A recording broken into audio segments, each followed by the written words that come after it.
Okay. Let's see, it still sounds a little loud.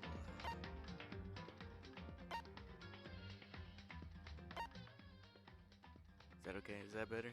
Or should I turn it up a little bit?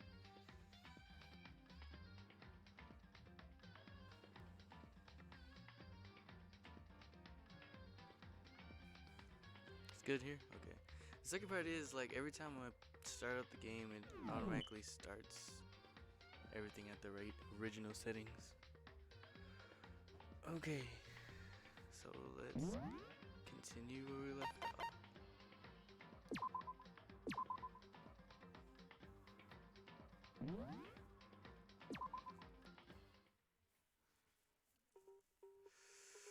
Alright.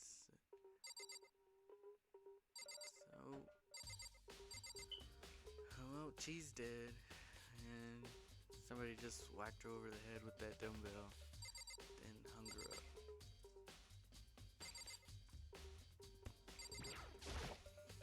Okay. Oh yeah, I guess, yeah, there's a dumbbell on the floor, and this is a blood stain. There's a blood stain on the dumbbell.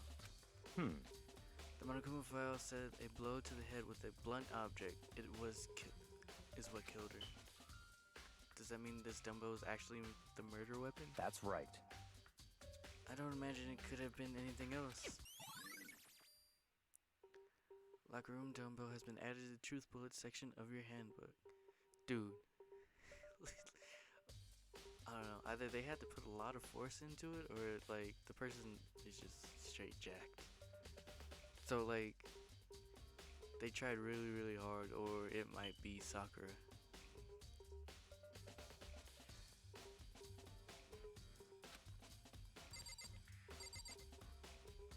I know that's blasphemous to say, but you know, look at her. There's a fresh blood stain on the carpet. It must have been splattered with blood during the murder. What's this? The poster got some blood on it. It must have happened during the murder. Okay. Bloodless. The word bloodless is written on the wall in blood. What's the meaning behind it? Bloodless. I can feel the life draining out of my own body. It's a dead body. Cheese dead body. Very strange. But the more I look, the more strange it all seems. This must be Genocide Jack's handiwork. I tried to put that as the title, who is Genocide Jack, but it wouldn't let me. I guess genocide's like a trigger word for Twitch or something.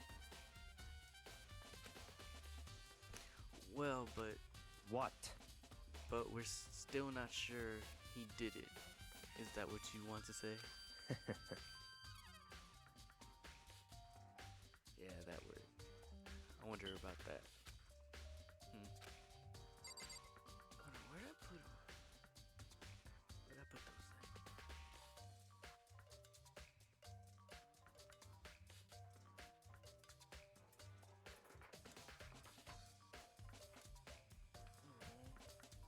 Okay, so I mean, is there any other clues in here?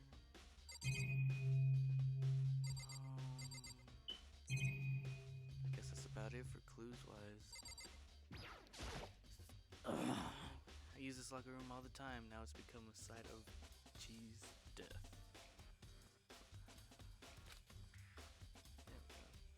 But why was she killed in the locker room? Actually, if you think about it, she could have been killed somewhere else than carried here. She was very light, that is true, but it wouldn't be hard for someone to carry her, but still. Well, I still think she came here on her own by choice. What makes you say that? She's been talking a lot lately about how she wanted to get stronger. So you're saying she came here to exercise? But according to Monokuma file, apparently she was killed around 2 in the morning. Would she really have been exercising that late? perhaps. Hino or myself are usually in the locker room during the day, so she was probably avoiding it then. Avoiding it? Although we invited her to join us more than once, she never showed up. So I can only assume she was trying to avoid us. And instead, she came to exercise in the middle of the night. However, Perhaps, but it's difficult for me to imagine she would have come alone. She did want to start exercising, but she specifically mentioned she couldn't do it by herself. She needed support from others. So you're saying that she could have come here in the middle of the night to train in secret, but that she also would have come with someone else. That is a possibility, I think. Sakura's account has been added to Truth Bullet section of your handbook.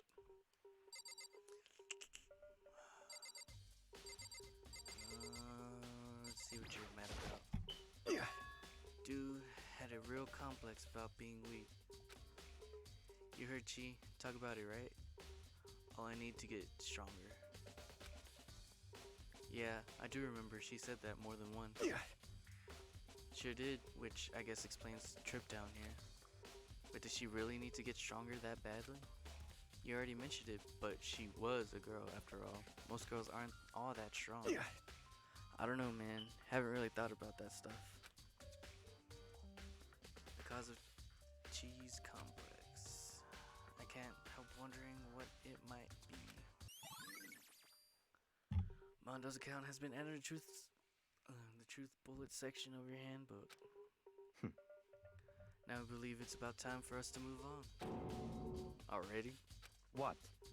New clues won't magically appear by standing around here. We need to check every aspect of this case. That's true, but Let's go. if you're satisfied, let's hurry up and proceed. He's so pushy.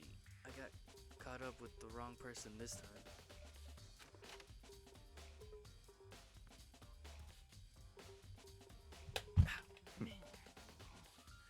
This is our next location. Huh? This place is related to the investigation? Figure it out for yourself. It's no fun if you don't, right?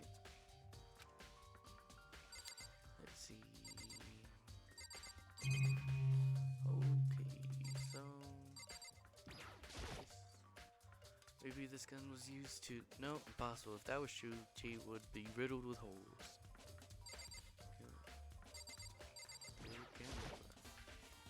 A surveillance camera. Even as Chi was being murdered, I bet the mastermind was just sitting there watching. They know what happened, and they're still forcing us to go through with this.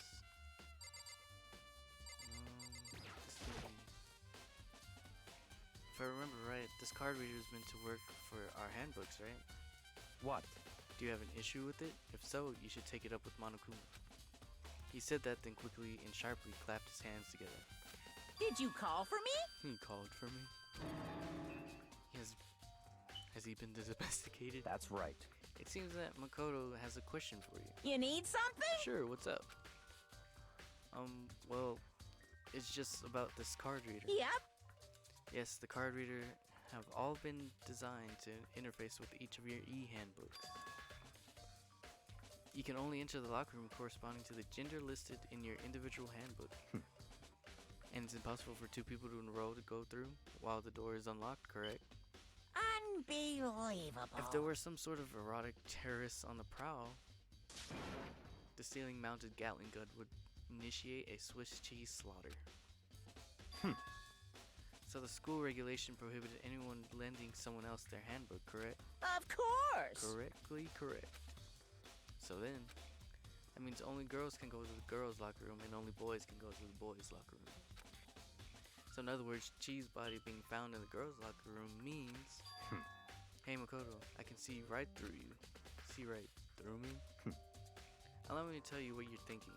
Since Chi was found in the girls' locker room, the killer must have been able to get in there. So in other words, As such, the killer must be one of the girls. Did I get it right? such ignorance. Good lord, you're simple. But am I wrong? You should pay closer attention to the regulations. The answer has been in front of you the entire time. Loaning your e-handbook to another student is strictly prohibited. Only the act of loaning a handbook is prohibited. Borrowing someone else's is perfectly fine. I would expect nothing less from the prodigal son of the noble Togami family. So you managed to sniff out the loophole in the regulation. Knowing you, I would bet you created it on purpose, didn't you? To add a little more excitement to things. You're treating me like a puny little appetizer instead of the main course that I am. Now then, since the dead can't actually talk, they're not people anymore. They're things. Yep. Get it? Got it? Good. Wait, hold on. You're saying that's a loophole, but in order to borrow something from someone, then that means someone would have to loan it. So, Why you? so sleepy. Just listen till you make me wanna pass out. Be more like Byakuya and get your poop together. Unbelievable. Or else I'll charge you with criminal negligence. No more questions. Figure it out the rest of your own damn self. Okay. That's fine.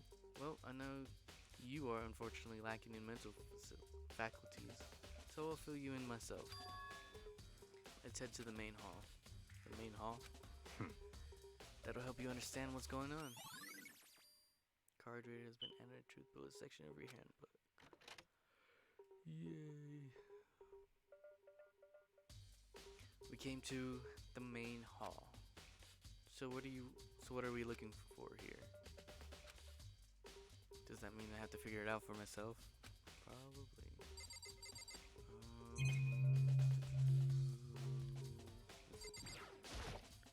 Records? There's a mailbox here. Could there be something inside? It's an e-handbook? No wait, there's 3 of them, but what are they doing here? So you finally found them. Did you know these were here, Byakuya? I happened to find them by chance myself the other day. So why are you acting like so big and bad when you just stumbled upon them? It seems there's a system in place where the handbooks of dead students gets delivered to this mailbox. So then these 3 handbooks belong to Junko, Leon, and Sayaka? You can go ahead and confirm it yourself. I immediately turned on one of the handbooks when I did, it's gonna be Sayaka's. Yup. You're right, this is Sayaka's handbook. Now do you understand? This is the key to the loophole that I revealed earlier. Yeah, I feel like I'm starting to get it. You should pay closer attention to the regulation. The answer has been in front of you the entire time. Loaning your e-handbook as another student is strictly prohibited.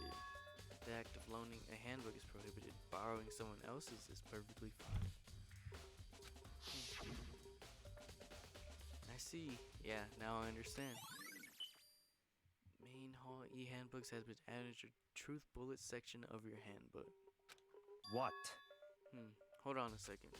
What's wrong? Very strange. That's strange. One of the handbooks won't turn on. Is it broken? Whose is it? The other handbook showed Junko's name when I started it up. Then the one that won't turn on must be Leon's, right? I see. That would make sense, yes. After all, he did get pummeled with dozens and dozens of baseballs. Pummeled with baseballs. The memory of it came flooding back. The cruel punishment which led to Leon's death. The execution that the mastermind concocted. A cruel, heartless death. You're right. It wouldn't be surprising for the handbook to break during that kind of assault. Damn it! Hey. Now I'm. Hey. What?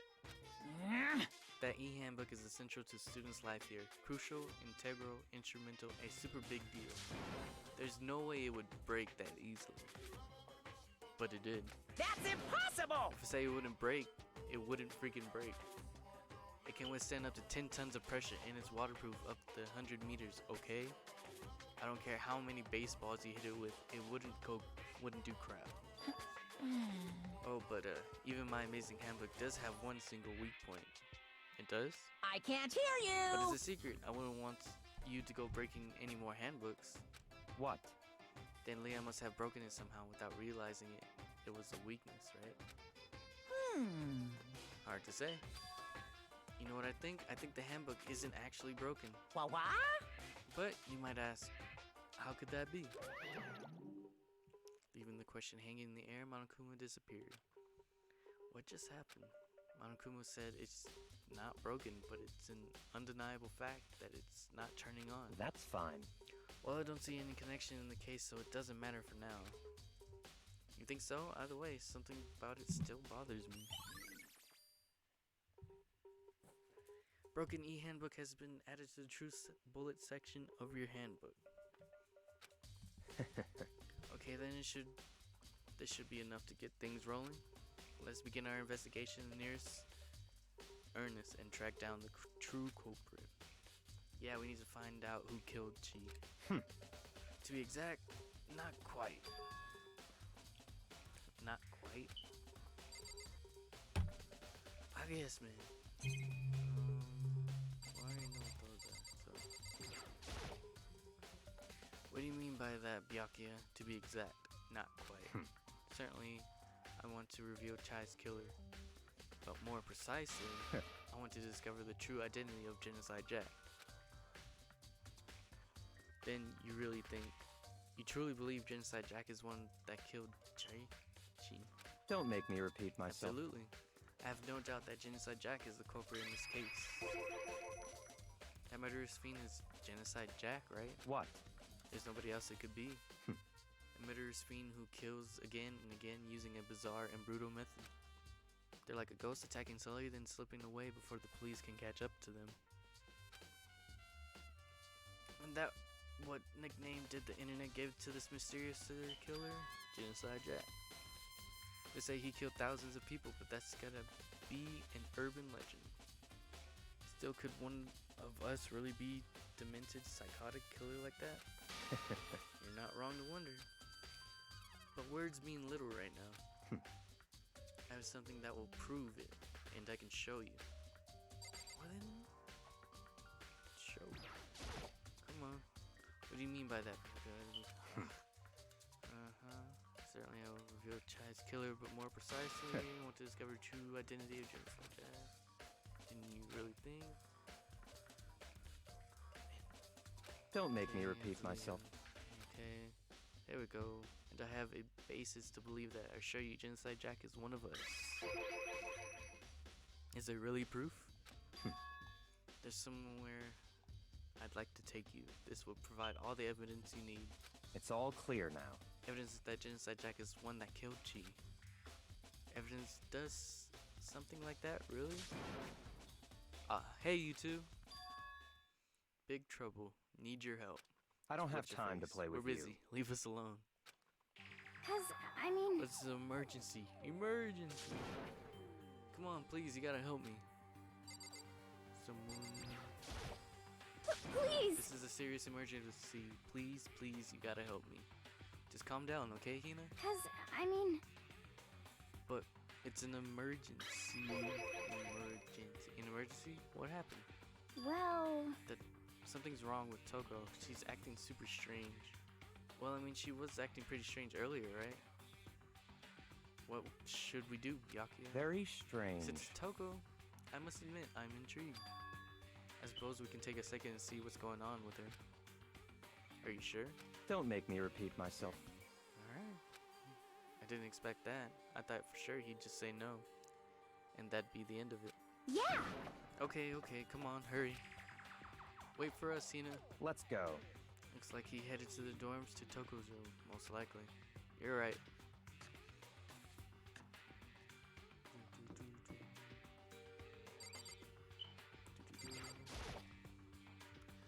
Is Toko inside? Some kind of emergency. Well then, bro.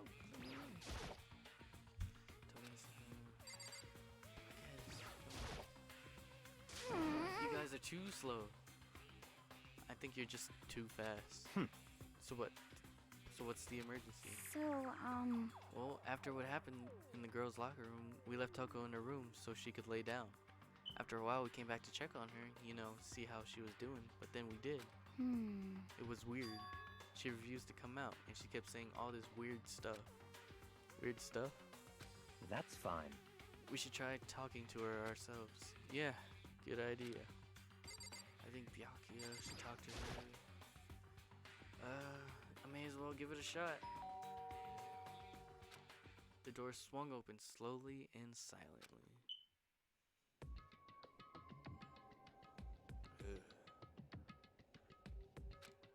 Holy crap. An aura of negativity flowed out behind the door, forcing a gasp out of me. What? Oh, nothing. It's just that, Hina was really worried about you, holding yourself up in your room. Leave me alone. Yeah, sure thing. But, could you open up, just for a second? Won't allow it. Huh? I won't let Genocide Jack have control.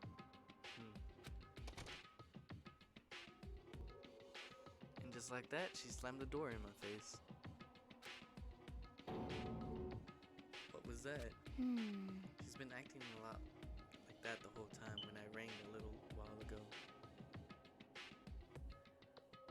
I don't know. Maybe she's like, I don't know. Maybe I don't know.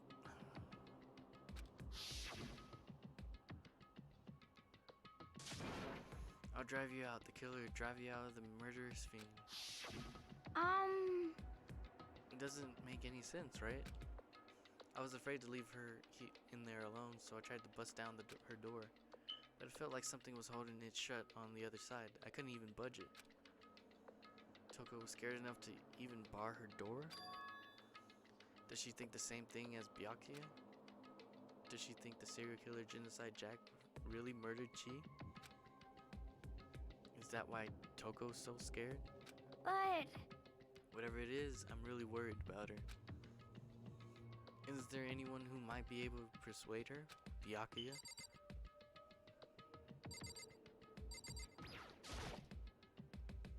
Hey Byakuya, you think you could ask her to come out of her room, I mean? That's fine. Sure, whatever. Huh? You're gonna talk to her, Byakuya? Wow, I guess you can be nice when you want to. Byakuya stood in front of her door, not making a sound, and pressed the doorbell. After a few moments... what do you want? Leave me alone. You're all so annoying. Bakula. It's Byakuya. I'm sorry, I couldn't keep our promise. But don't worry, never again. I won't let Genocide Jack have control ever again. With that, the door slammed shut. Even Byakuya couldn't pull it off. There's nothing else we can do. Let's get back to the investigation.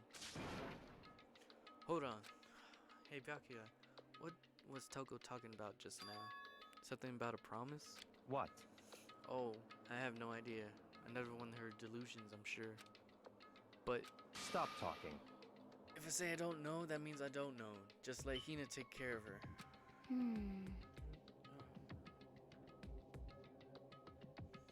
Oh yeah, okay. I'll stay here and keep an eye on her. Let's go.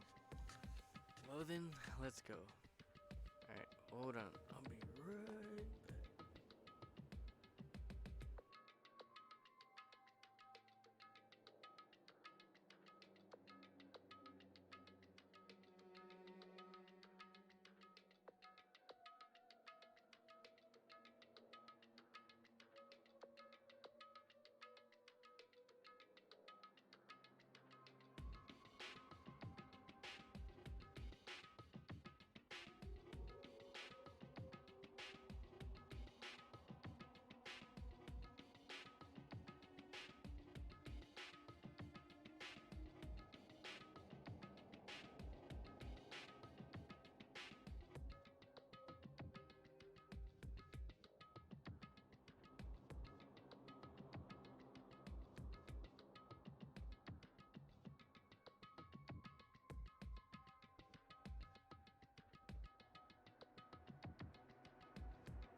Alright, sorry about the wait.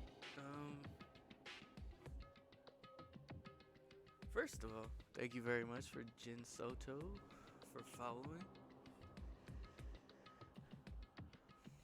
And let's get back. Without waiting for a reply, Byakuya sped away. Byakuya, and I hurried to catch up. I tried to talk to him several times as we walked, but he didn't even look back, let alone say anything. He just kept walking towards his destination. Finally, his foot brought him to a stop in front of a certain room. The library. Come on, let's go in. It's a book. The book he's been reading the entire time, probably. Okay, there's no point in checking there when you find the real clues. Well, come on. This evidence that proves that Genocide Jack really is in the library. Don't make me repeat myself. Don't make me say it again. Is that the letter? There's no point in checking there when you find real clues. Okay. Hey, the laptop's gone.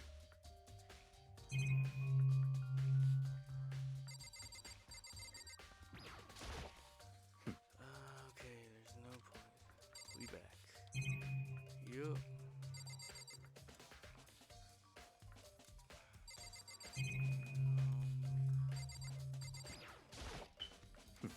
Oh god, okay. Check elsewhere. Dude, I was trying to get the thing on the table. The lamp? I mean, there's no reason.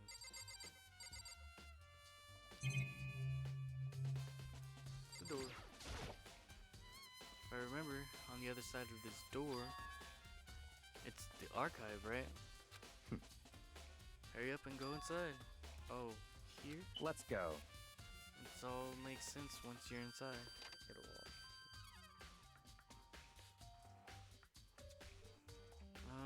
wall. Whoa, there's so many books and files. And so much dust, too. So, in other words, I would say there's enough value in this place to endure the dust. Stupid camera. It's a wooden box. It's empty. Although, judging by the smudges and dust, it looks like there was something inside. Wonder what it was. There was an extension cord plugged in there. It proved very useful while I was in the library. An extension cord, huh? Okay. A lamp. It's a desk lamp. Oh yeah, the same one that Byakuya used in the library before. what? Do you have a problem with that lamp? It was here before, then I moved it over there. It's too dark over there, so I just thought I'd put it into good use. Money. Alright. The shelf is stuffed tight with files. Without really thinking about it, I picked one at random. Oh, you have sharp eye indeed to select that file. Huh? That's right. That's the report on the presidential assassination. The original is kept at the National Library. It won't be declassified for another 30 years. Are you sure you want to look at it now? There's no telling whose crosshairs you might wind up in it for peeking at it. Without making a sound, I turned the file to the shelf. Returned.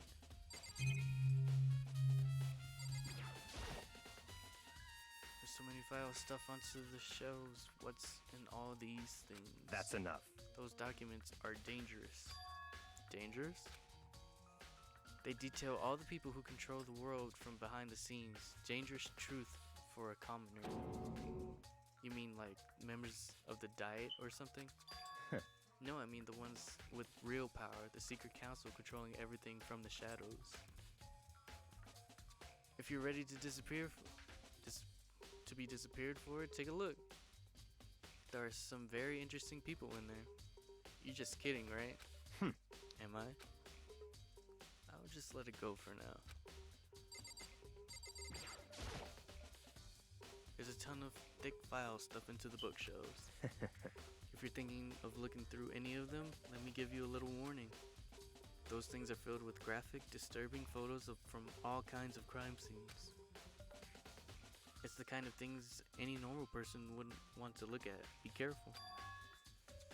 What do you mean? All those files there are investigation reports related to different cold cases. Those are internal documents for police eyes only. They're not the kind of thing you'd expect to leak. Oh? So are you finally beginning to understand the true splendor of this library? The entire reason I was interested in the library is because of this room right here. Interesting. It's home to classified government documents, police records, things no ordinary person would ever see. Isn't it magnificent? This can't be for real, right? Such ignorance. That's your guy's problem. Anything that doesn't fit into your preconceived reality, you labeled it as a lie. Well, it's not that, it's not like I totally refuse to believe it, but I mean, there's just so much. How could anyone have put all of this together? I suppose it goes to show just how much power Hope's Peak truly wields, or perhaps the mastermind may have wanted to provide us with enough entertainment to keep us from getting bored. It's no use. I can't keep it up with all this. It's just too unreal. What's wrong? You still can't believe it? What about you? How can you believe it so easily? Things like that are usually impossible. What? What do you mean, usually? Usual, normal, ordinary, simple, those things don't exist anywhere in the real world. If you don't understand what they actually represent, you don't understand the nature of anything. You don't pull your punches, do you? Besides, what you consider usual is based on your common sense, right? But what makes you think your own common sense applies to me at all? Documents gathered here are genuine. I have reviewed them multiple times, so there is no doubt. Hold on a second, you're saying you have read all these documents more than once? But all this has to be like top secret confidential stuff, right? So why? My family has a reading room just like this at our home. Ours is bigger, of course, and it's not as dusty. Members of the Tsugami family have access to any variety of government-related documents. That includes foreign powers as well as domestic. How is that possible? So in other words... I already told you, there's a secret council that controls the world from the shadows. My family is a member of that council. And I have within me the bloodline that will allow me to one day bend the world to my will. But to become such a ruler, I must know all levels of this world backwards and forwards. So whenever I have time, I like to review whatever documents and materials that interest me. Which is why I can proclaim without a doubt that the materials here gathered here, here are the real thing. This is beyond believing or not believing. Byakuya is actually starting to scare me more than the actual mastermind. What always interests me in the most were the cold case police investigation reports. Reading through those reports has always been a hobby of mine, ever since I was little. It's excellent mental exercise. I've solved more than a few of those cases just by reviewing the reports. And among all those reports, none of my recent favorites is the Genocide Jack case. As he talked, Byakuya grabbed a specific file from the shelf. That's right. This is the complete case file. Every single report surrounding the Genocide Jack cases has been compiled in here. Because there are so many, allow me to quickly summarize the main points. To begin, there are two notable characteristics in every Genocide Jack murder. The first characteristic is that every crime scene the word bloodless is written in the victim's own blood. And the second is when the victims are murdered, their bodies are suspended in a certain way. Bloodless is written in blood and the victim's body is suspended. It's exactly the same as what happened to Chief. Save your surprise, the best part is yet to come. For the second characteristic, where the victims are suspended, the only ones who knew about the particular fact were members of the police and other higher-ups. By all accounts, nobody in the media ever found out. In other words, no one on the news, no one online, nobody knew about the aspect of each crime. Only key officials and the killers himself knew about the act of mounting the victims. Now, if you recall Chi's corpse, her body was most certainly mounted in this fashion. So how could the killer have known about the suspending the victim? That's right. That's the key question. But in fact, the answer is quite simple. So, in other The words, corporal isn't a copycat killer, it's the real Genocide Jack. in other words, That's right. There is the evidence that Genocide Jack has hidden himself among the rest of us.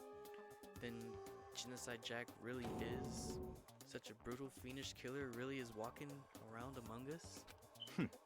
interesting. Things are really starting to get interesting, aren't they? I never imagined a killer with such a reputation would ever become part of our little game. Now, don't you think it would be good for you to take a look at what I've already seen? Might just manage to ferret out a clue or two. Such ignorance. If you get down on your knees and beg, I might even show you myself.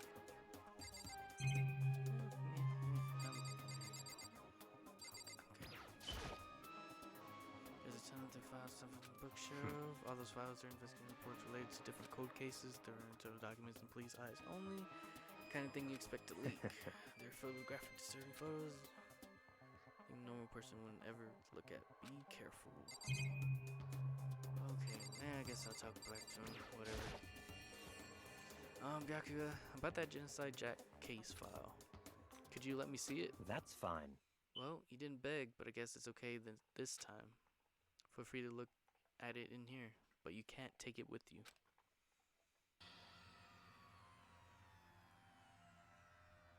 Byakuya handed me the file, and I flipped through it with tense, nervous fingers. Suddenly, my hands stopped. I had reached the page where photos from the scene of each crime had all been collected. The names of Genocide Jack's victims ran for several pages. Ken Harura, 32,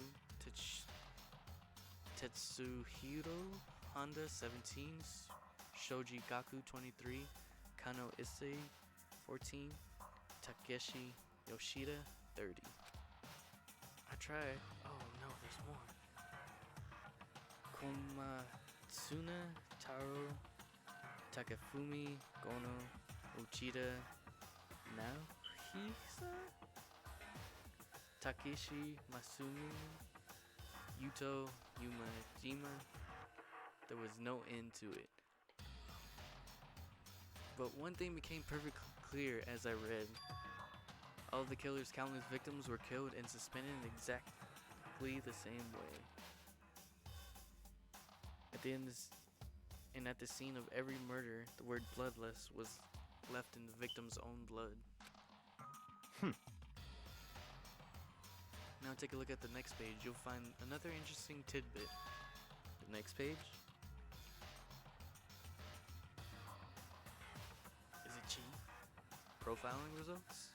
All the crimes took place either on weekdays, at night, or during holidays, either day or night. The most common time for the killings to take place was on holidays in the afternoon. Based on these facts, it could be suggested that this suspect may be a suspect.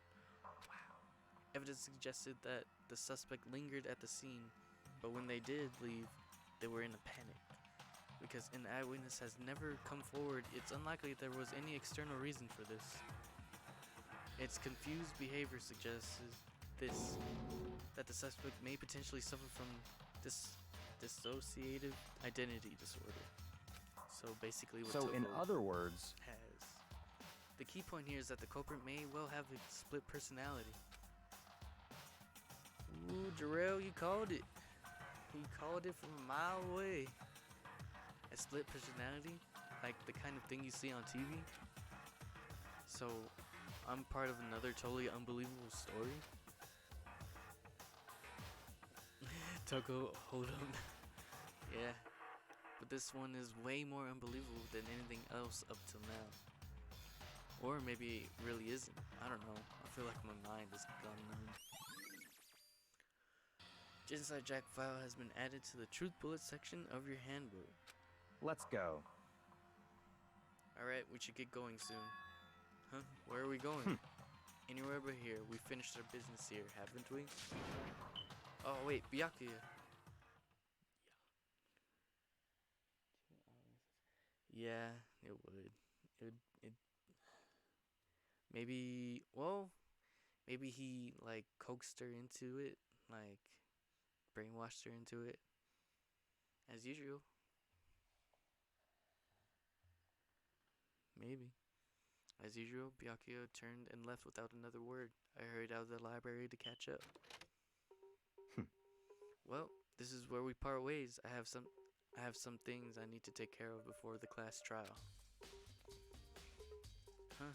Just all of a sudden like that? I don't have time to play Come with on, you. enough of your annoying misapprehensions.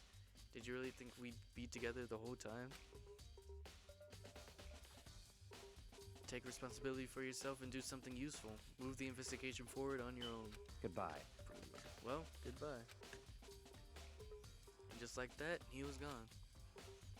Just as quickly as he asked me to join him, he cut me off. In the end, I felt like I was just some plaything getting tossed around. At the same time, I uncovered some really important clues thanks to him.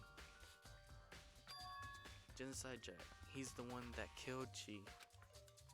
And that murderous fiend is one of us. But who is it? I have to find out, no matter what it takes. And to do that, there's somewhere I have to go investigate one more time. I have to go back to the scene of the crime, the girls' locker room. I should check the boys' locker room too. And the others might have come up with some info I might find useful. Well, while I'm at it, I need to find out everything I can. Alright, so...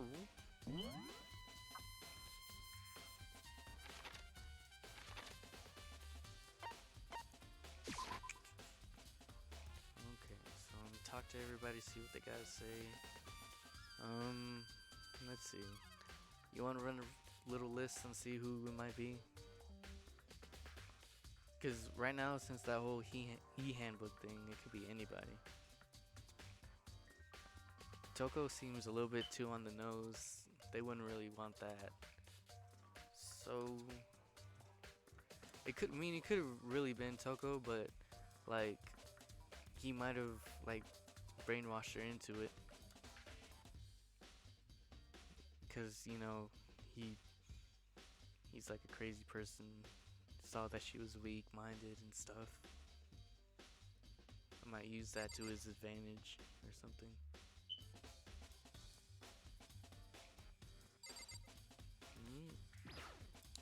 What do you gotta say, Hifumi? Okay.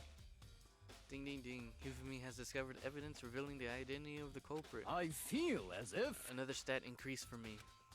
Evidence? What did you find? I cannot reveal that just yet. That's it. I'm But sure I of it. guarantee that what I found will steal the killer's breath from his lungs. Are you sure about that? Ah yes, Miss Ludenberg said she'd witnessed something worthwhile too. Really? What did she see? Well, She it refused would to tell me. seem... It's like when a girl bullies the boy, she's like, right? Okay, so where is Celeste now? The warehouse by the dorms. She was there, but at the same time, not there. What's it gonna be?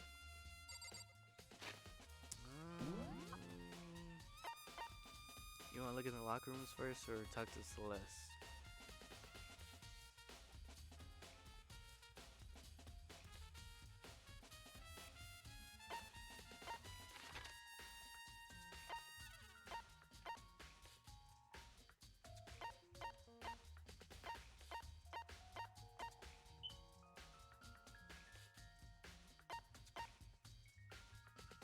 I mean, I guess we're already here. Let's go in here for something new.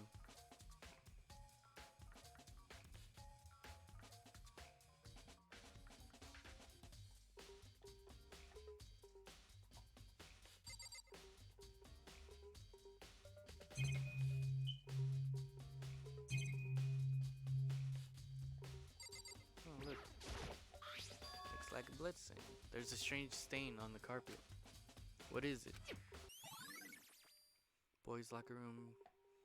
Yeah, boys' locker room carpet has been added to the truth bullet section of your handbook. Okay. Tornado. This poster. It's a popular boy band called Tornado.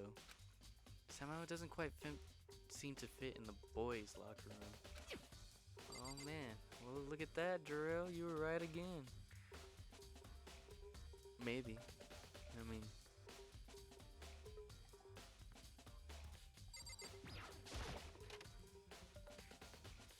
what's in here? The pool.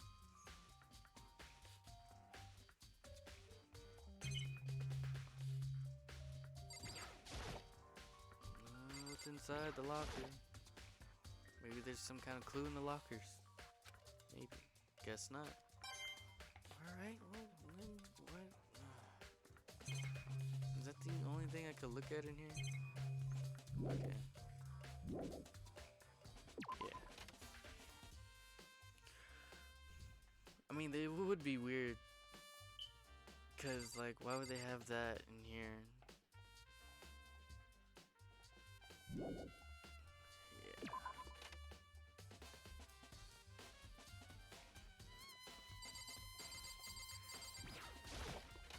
Alright, let's look around one more time.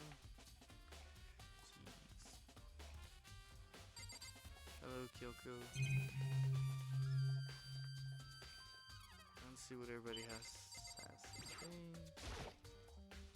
Hey, Kyoko. Have you made any progress on your investigation? Generally speaking. However, but I have to get going. I have something unrelated to take care of. Something besides the investigation? What is it? well, Nothing you need to worry about. Just concentrate on the murder. But so then, before I go, let me give you one piece of advice. You should examine Chi's body one more time thoroughly. Also, her handbook is missing. You might want to determine its whereabouts. goodbye. That's it. I'll be praying for your success. With that, Kyoko turned and left the girls' locker room. I guess I'll take another look at the body then. And Chi's handbook is missing? That's definitely worth worrying about. Chi's handbook has been added to your truth bullet section of your handbook. Okay, let's see. Kyoko said I should examine the body one more time.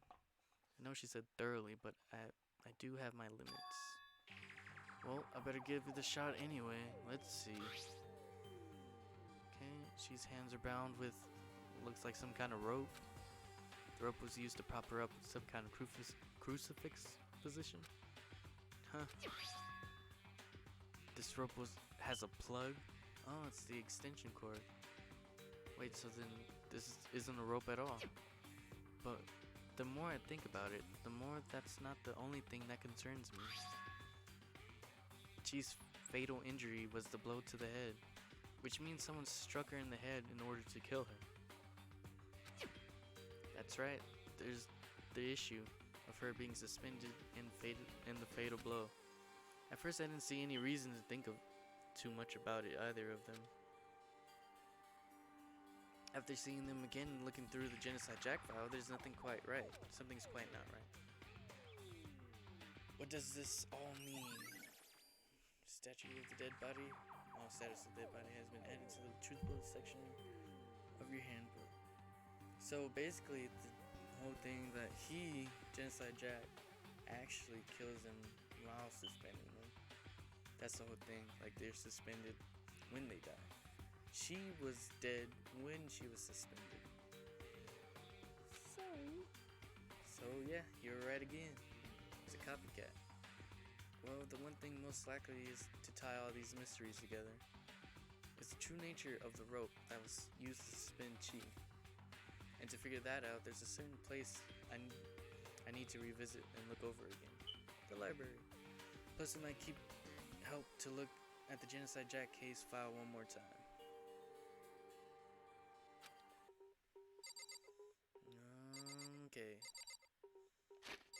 Okay, so I'm gonna take a quick detour and talk to Celeste.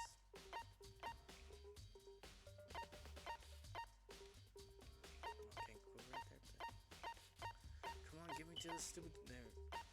Okay, I guess not. I guess I have to leave and learn to teleport. Oh. The dumbbell. I guess I should check out the dumbbell. There's a big bloodstained dumbbell. The monochrome file has said the fatal injury was caused by a blow to the head. This dumbbell has to be the murder weapon. What's the bloodstain on the floor? There's a bloodstain on the carpet. It could only have been caused by Chief's murder. I guess they're written. The words bulletless written on the wall in blood, just like all those other Genocide Jack cases. At every crime scene, the word bloodless is written in the victim's own blood.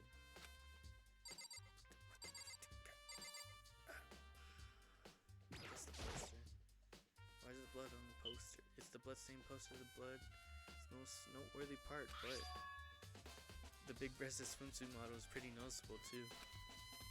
A girl's locker room doesn't seem like that kind of place you'd find something like this. Oh, but wait, that reminds me, the poster in the other locker room is... That's right, there's definitely something strange about this. In the boys' locker room, there's a poster of a popular boy band.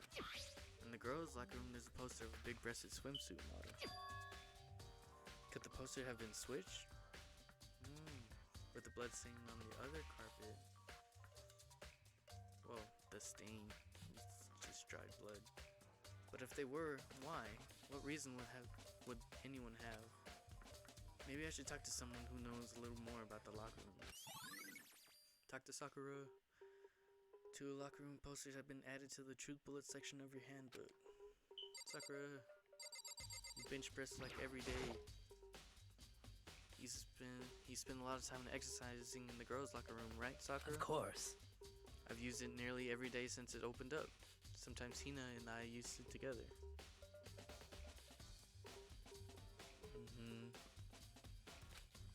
Okay, then let me ask you something.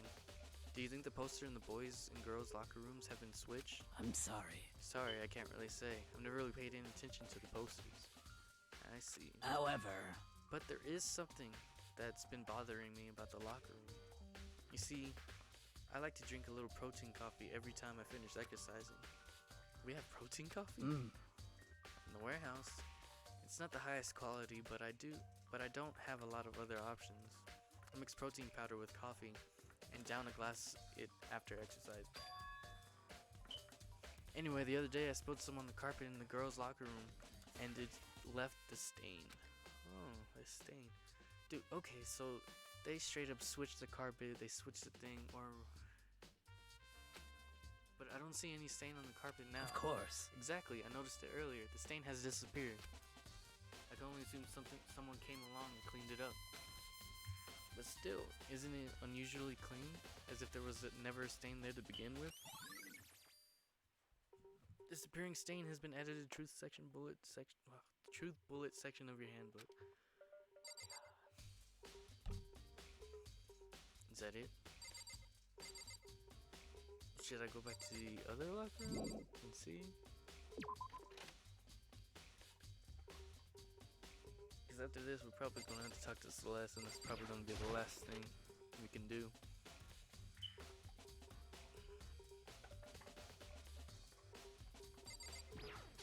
Wow, there's a strange stain on the carpet. Wait, is it protein coffee? Okay. So they changed the poster and they changed the carpet. But that doesn't make any sense though. Why would they change it in the first place?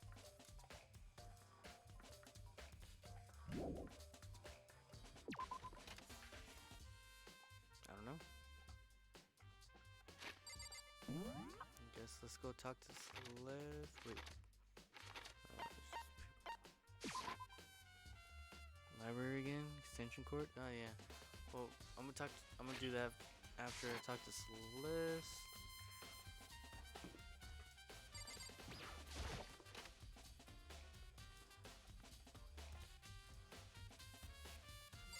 You got stuff. Then I need to know, Celeste, what are you doing here? This warehouse is amazing. It has absolutely everything one might need to live a full life. From food to clothes to towels, there's an endless supply to choose from. I see that, but have you found anything related to the case? Most unfortunate. I knew you were gonna ask me that. I thought talking about the warehouse itself might misdirect you, but I see it was pointless. Then, you did find something? Very well. I will tell you, and only you. Actually, Last night I saw her here. She was in the warehouse. Wait, really? indeed. This was right before nighttime. What are you doing out this late? Oh, I was just... Are you planning to go exercise, perhaps? What? How did you know? Because I can see a blue track jacket sticking out of that duffel bag you're carrying. Oh, you're right. Thanks. Well, I'd better get going. I'm kind of in a hurry.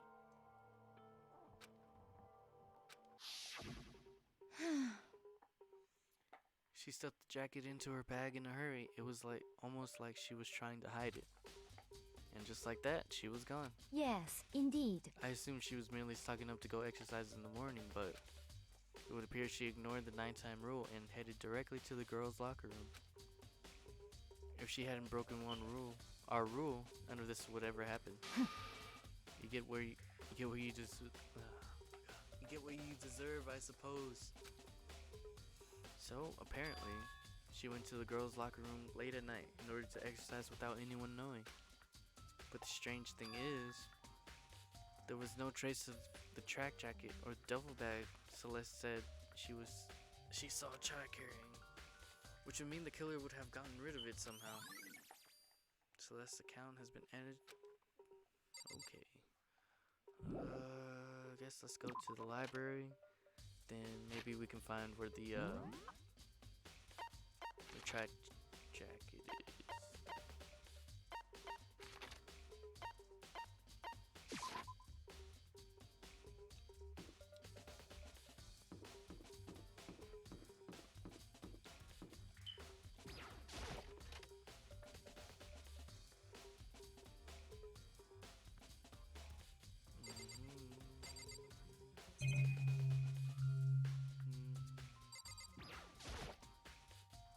There's a thick layer.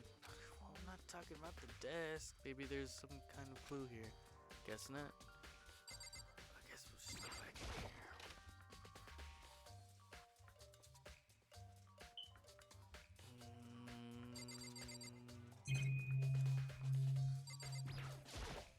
You think he would have want to take another look at Genocide Jack case file? I know it was around here somewhere.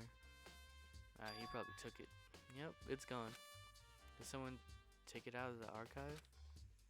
But the only one who would do something like that, I can't think of anyone but Byakuya.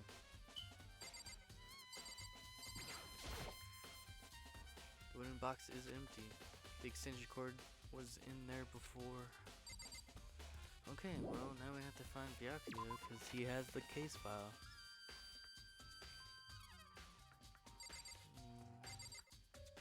It's been unplugged. No, don't look at that. Maybe there's some kind of clue here. Guess not. Okay. Well, I mean, there's the cord, and it's not connected to the wall no more. I guess I'll look at the lamp. Stop looking at the shelf. The shelf is packed tight with books, but looking at it, maybe there's some kind of clue here. Guess not. Look at the lamp. The lamp won't turn on. Oh, I see. It's unplugged. It's not plugged in. The lamp's cord isn't long enough to reach the outlet from here. But last time I saw it, it was definitely on, and it was definitely right here. There's the extension cord. Oh, that's right. Byakuya was using an extension cord. But there's no extension cord here now. Yeah, shut up, you stupid application thing. Wonder if library desk lamp has been added to the truth bullet section of your handbook. Okay, is that it? Yeah. Let's see.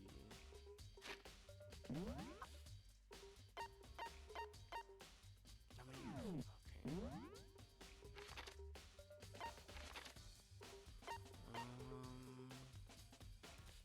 Oh yeah, we gotta look for the track. So I guess let's go look in the pool. See if they stuffed their track jacket anywhere.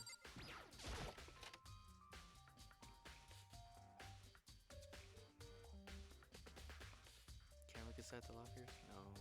How about this one?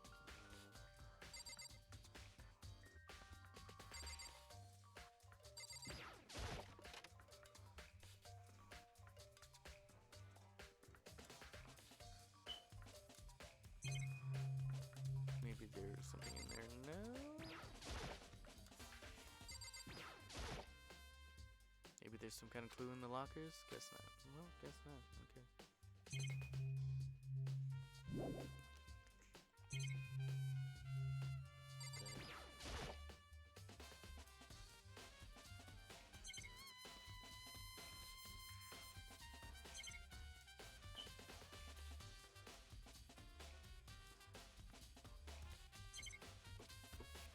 Why can't I come over here if there's nothing? Okay.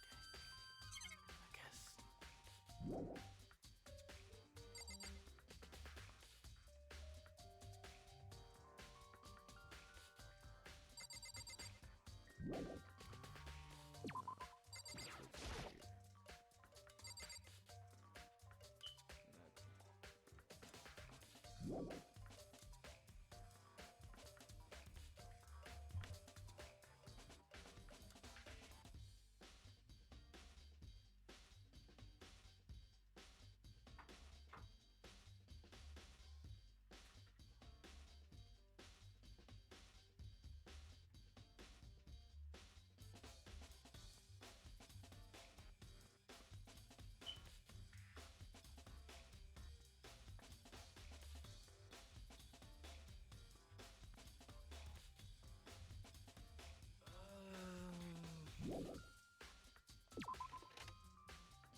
I guess let's.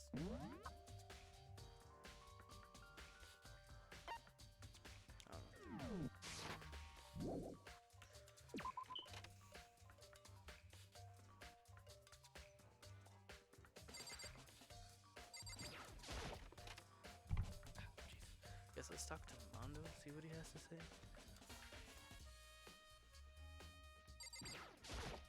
Yeah. It's really complex about being weak. Okay. Oh, we already talked to her. Get stronger. Yeah, I do remember she said once. Sure did, which I explained the trip down here. She really gets stronger that bad. You already mentioned it, but she was a girl after all. Most girls are that strong. I don't know, man. Haven't really thought about that stuff. She's complex. Where did it come from?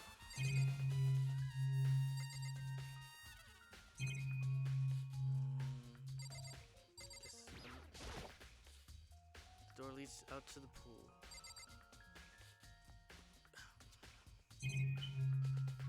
I already talked to her.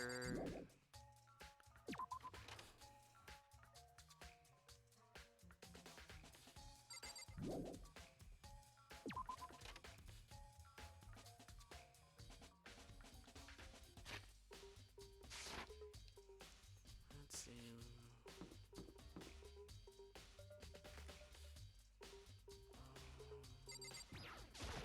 Let's just look inside the classrooms real quick.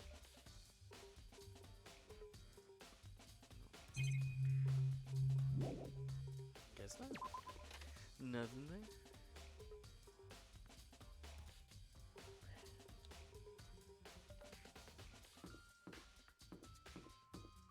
Okay, so we've been to the library. Let's see if we can find Byakuya.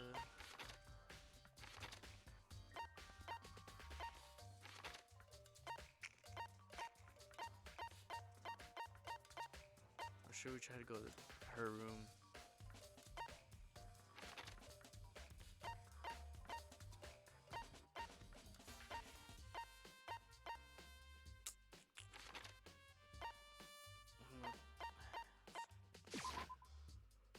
gonna try to go to her room, see if it can, I don't know, maybe there's something.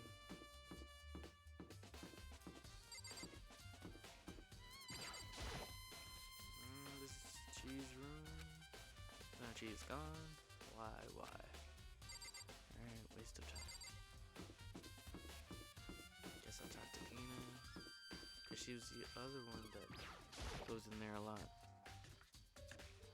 So maybe she knows about the posters and the carpet. Oh, Ina, how's Toko doing? Same as before, she won't come out, and she just keeps on mumbling something about Genocide Jack. So I just left her there. You left her? Well, my head was all swimmy, and I was getting pretty hungry. Yeah! Oh, but don't worry, I'm gonna head back soon as I'm done eating. Toko's not exactly pleasant, but I'm still worried about her. Speaking of which, what are you eating? Huh? A donut, of course. Of course. There's two things I'm sure God created: outer space and donuts. Really? I bet she would have liked to eat more donuts. Maybe that was one of her biggest regrets. Aww. I should have tried to spend more time with her. Come to think of it, who did spend time with? Well... She spent time with. Yeah, she was a little bit strange. Didn't really hang out with the other girls much. It was like she was trying to keep her distance from us. Actually, Sakura said something similar. She said that even though you and her invited Chi to exercise with you, she always refused. Yeah, totally. Yep, it's true. And it wasn't just us either. It was like she stayed away from all the girls. Was she just shy? I don't know. She talked to the boys all the time. She's a dude.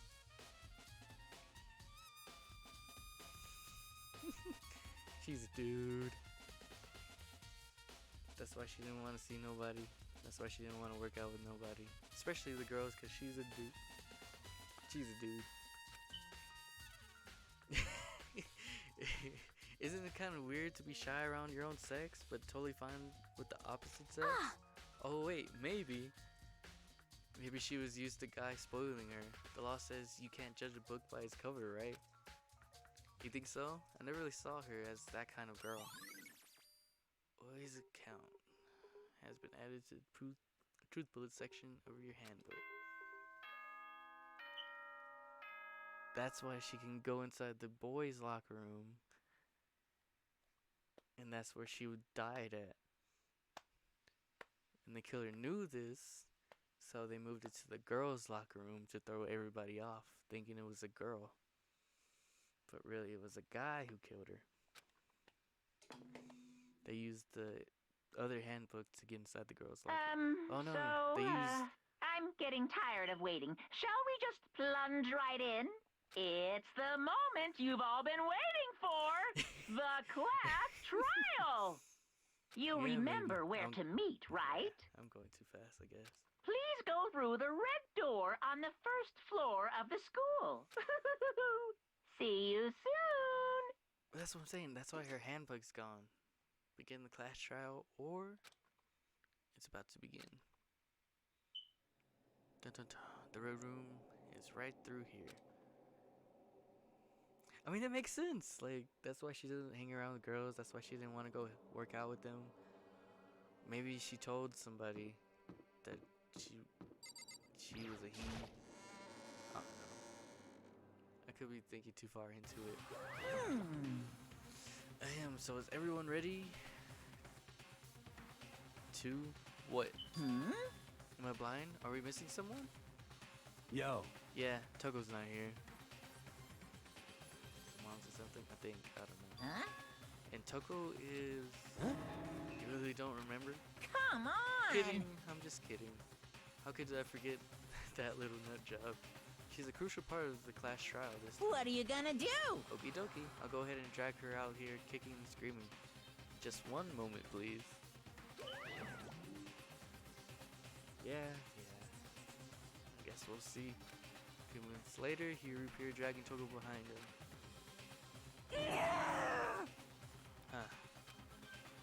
I told him I didn't want to, but he forced me. I can't believe you would drag a girl around. Terrible. You're terrible. Phew. So now everyone's here, right? Okay then, hustle onto the elevator and let's get this show on the road. I'll see you guys down there. Let's go. So shall we get going?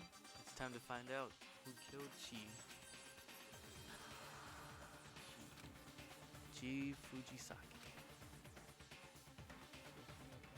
Is she one of the personalities? Huh? Yeah. Oh. Oh, maybe. She was so gentle and calm and meek, nobody had any problems with her. Someone made the choice to kill a girl like that. Dude, that's why what's his name? What's her name? Kyokyo said examine her body further. Maybe. And that murderer is one of us. One of us. Someone standing here. Well, right here. Let's just go to the elevator. We have no choice, right? We have to do this. It's true. Yes. I gave a small nod in reply. With one last deep breath, I walked towards the elevator on shaky legs. With each step forward, I could feel my heart starting to race faster and faster. As soon as everyone was on, the elevator began to descend. I couldn't get a handle on my emotions, couldn't stop speculating.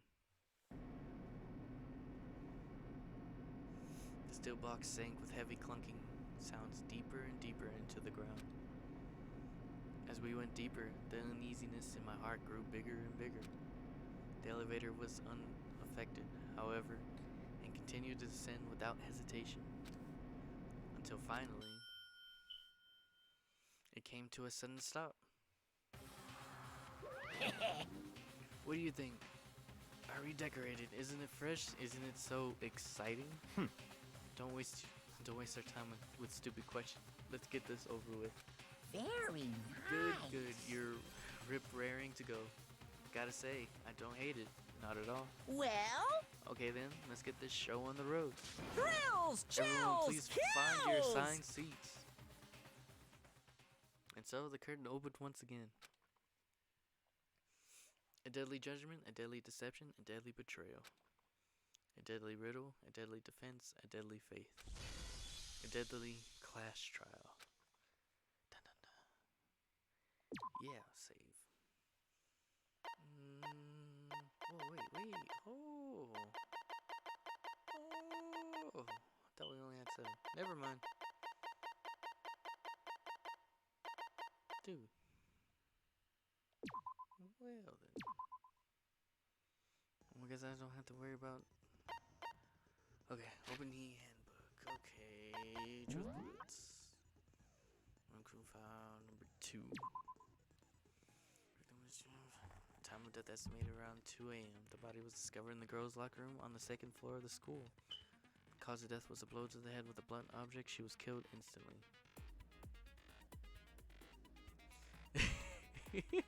Yeah, we were just sitting here like, we gotta be careful. We only got 7 of them. Although she wanted to get stronger, she declined several invitations from Sakura and Oi, and may have used the locker room late at night to avoid them. Despite this, she had stated she desired help with her efforts. She may have been meeting someone in the locker room the night she was murdered. The move found on the floor of girls' locker room had a significant amount of blood on it. Wait, is there any more? No, that's it. Okay. She had told anyone willing to listen that she wanted to get stronger. Some assumed that due to her inferiority complex about being weak, she admired strength more than anything else. To unlock the room, you need to swipe your e-handbook over the card reader. You need a male student's handbook to the boys' locker room and a female student's for the girls. It is not possible for the two to enter at the same time. Additionally, lending someone your handbook is a violation of the school's regulations. Okay, the handbook of each student has died and is placed in the mailbox in the main hall. One of the handbooks found in the main hall had been broken, which apparently a rare occurrence. Joko and Sayaka's handbook both seem to still work, so it is assumed that the broken handbook is Leon. However, Monokuma claims it's very unlikely that Leon's handbook would have been broken. Maybe this is what's his face's cheese handbook. Suspected Genocide Jack victims include Kim. Okay, I'm not reading those again. Among countless others. I feel like jumping off those. They were killed the same way, mounted on a nearby wall. The word bloodless was found in the scene fragment of each crime scene. Written in blood. Profiling indicates the killer is likely a student suffering from a split personality. She seems to have unconsciously kept her distance from the other girls at the school, even from the beginning. Meanwhile, it had been noticed that she got along remarkably well with her male classmates. The carpet of the boys' locker room was found with a blackish stain on it. Blood was found on the poster in the girls' locker room. The poster featured a big-breasted supermodel popular among young boys. Meanwhile, the poster in the boys' locker room was for a boy band popular with teenage girls. Okay, G handbook was not found on her corpse and has apparently gone missing. G's body had been suspended and her hands had been bound with some kind of rope. Her fatal injury was blow to the head. Sakura mentioned that there was a possibility of the coffee stain in the girls' locker room floor. However, the stain had since been inexplicably scrubbed away. Byakuya was known to use this lamp. However, the extension cord had gone missing at some point, and the lamp's cord couldn't quite reach the outlet. On the night of the murder, right before nighttime, she was spotted leaving the warehouse. It seemed she was stuffing the blue exercise clothes into a duffel bag. Presumably, she was on her way to exercise, but the clothes were not found at the crime scene. Celeste had not told anyone other than Makoto about this encounter. Okay, so this is probably going to come up. Well, everything's going to come up, but this one's going to be like a key thing. Because whoever was like, hey, if the clothes were over here, either found the clothes and told nobody, or the one that actually just hid the clothes.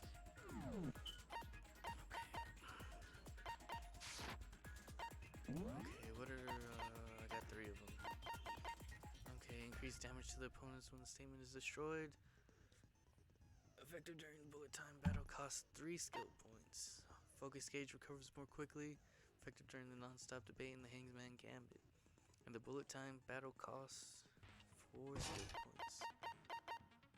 The focus gauge decreases more slowly during concentration and fever time. Effective during the non-stop debate in Hangman's Gambit and the bullet time battle pass. Okay.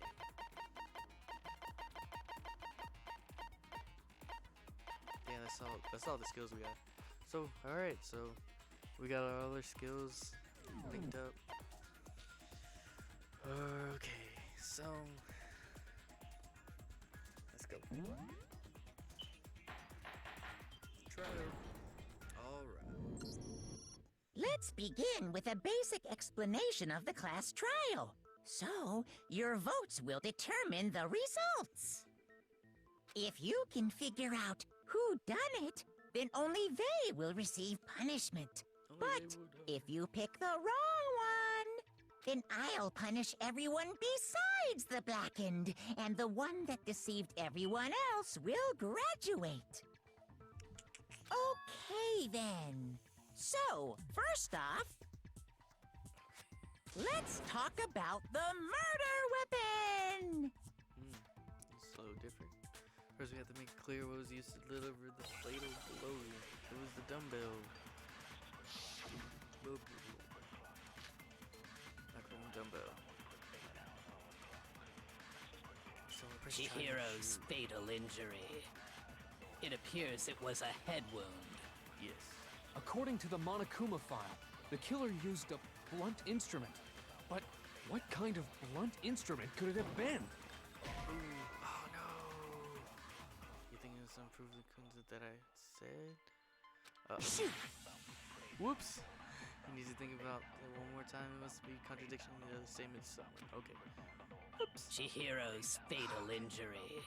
It appears it was a... According to the Monokuma file, what kind of blunt instrument? I bet it was an iron pipe. There it is. Interesting. What? Come on, that's so certainly slow. would make for a powerful weapon. Poor Chihiro. There's something in the bloodstain on it. Chihiro's. It appears it was. According to the Monokuma file, what kind of blunt? I bet it was an iron pipe. Interesting. That certainly would. Poor Chihiro. Chihiro's fate. It appears it was. According to the Monokuma file, what kind of blunt? I bet it was an iron pipe. Interesting. That certainly would. Poor Chihiro. Okay, slow it down. Yeah. What is... Chihiro's fatal injury. It appears it was. According to the Monokuma file, what kind of blunt? I bet it was an iron pipe. Interesting. That certainly would. Poor Chihiro. Chihiro's fate. It appears it was. According to the Monokuma file, what kind of blunt instrument? I bet it was an iron pipe. No, that's wrong. Break. Can we agree that the object that dealt the fatal blow was the dumbbell found at the scene of the crime? It was covered in blood, and there was nothing else at the scene that could have caused that kind of injury. And the wound on the victim's head is consistent with the shape of the dumbbell. As far as I'm concerned, there's no mistake and no room for doubt on this one. You looked at her head wound? Yeah. Yay! That's so creepy! Oh, dang, he's taller than he for me. If you don't mind, I will proceed from here. Let's move on to discussion of the culprit. Although, I believe the criminal behind this heinous act is already quite clear. He's gonna say Toko. What? For real? Chihiro's killer is the fiendish serial killer, Genocide Jack. Okay. Genocide Jack, the main serial killer. Did he really kill Chi? A new element has been added to the non-stop debates. Would you like to hear more? Absolutely. For this debate, lines of white noise will appear to disrupt your reactions. The truth bullets will disappear if they hit these lines. So think of them as obstacles in your debate. Ooh. But there's a way to keep these white noises from getting in your way. Press the X button to attach the silencer, which you can use to shoot down the white noise. However, if you shoot the actual remark with your silencer instead of the white noise, the time limit will decrease. So take careful aim when you have your silencer out. Oh, but if your action difficulty is set to gentle, white noise won't appear at all. In which case, you can forget about the silencer and just focus on the situation in front of you. Well then, good luck and have fun.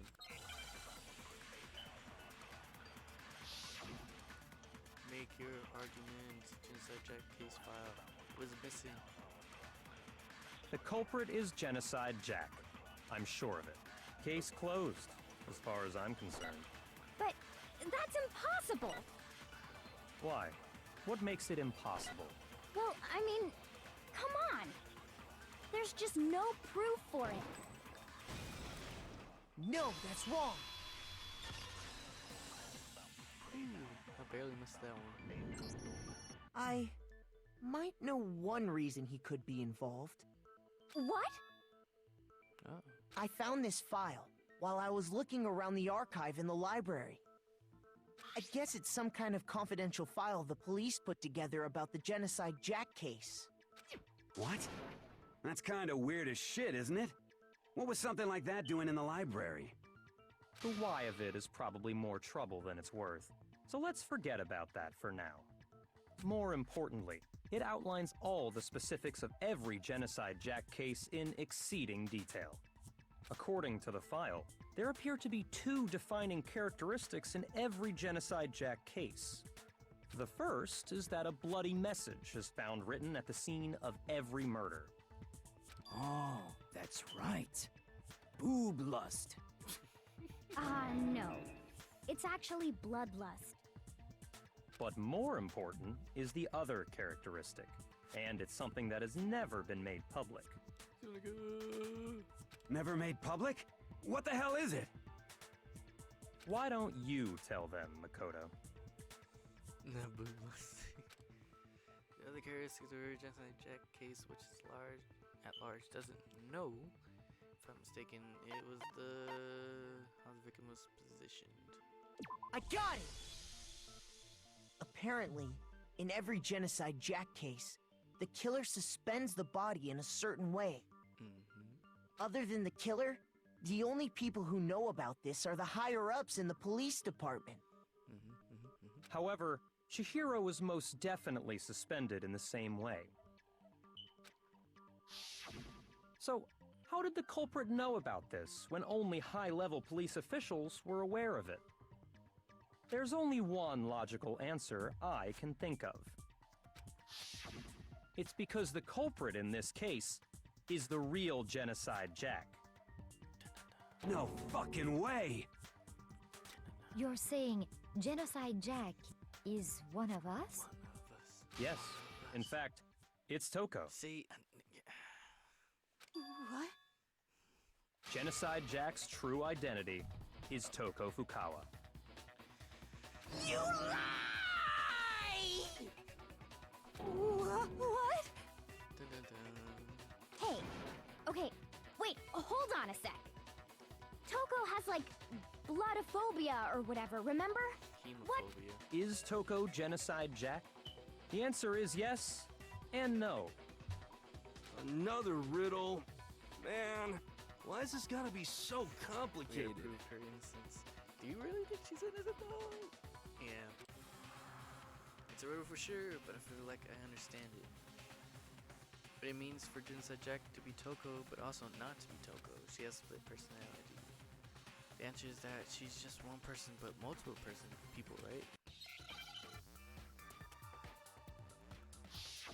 Hangman's Gap. Game. Oof. I forgot. What was it? Oh, dang.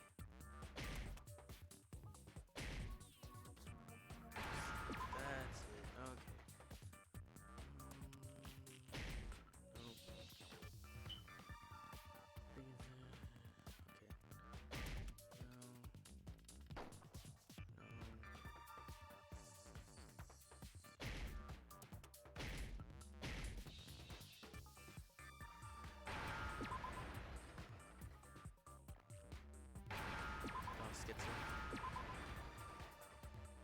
Now I understand.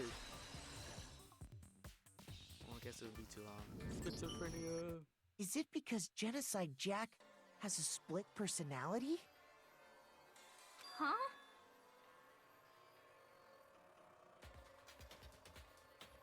Maybe.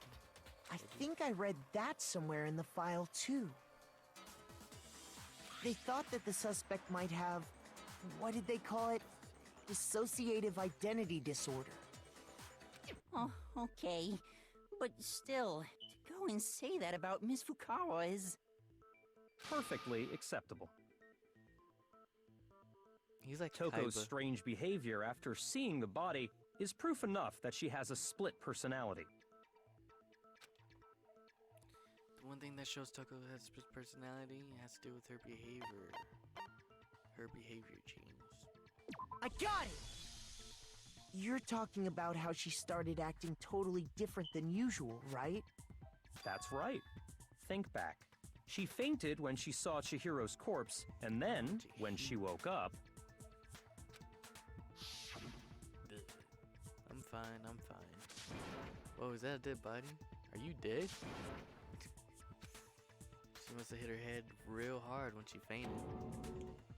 The world has a front and a back, a top inning and a bottom, a sea of truth and a web of lies. This is quite concerning. I mean, she sounds completely different. She was acting funny, that's for sure. That melancholy tone of hers completely disappeared. Don't go assigning adjectives to my tone without permission. Not to mention, once she regained consciousness and saw Chihiro's body again, she was utterly calm. In other words, making within good her is points. one personality that can handle blood, and one that obviously can. So when Toko trapped herself in her room, it's because she was scared of Genocide Jack?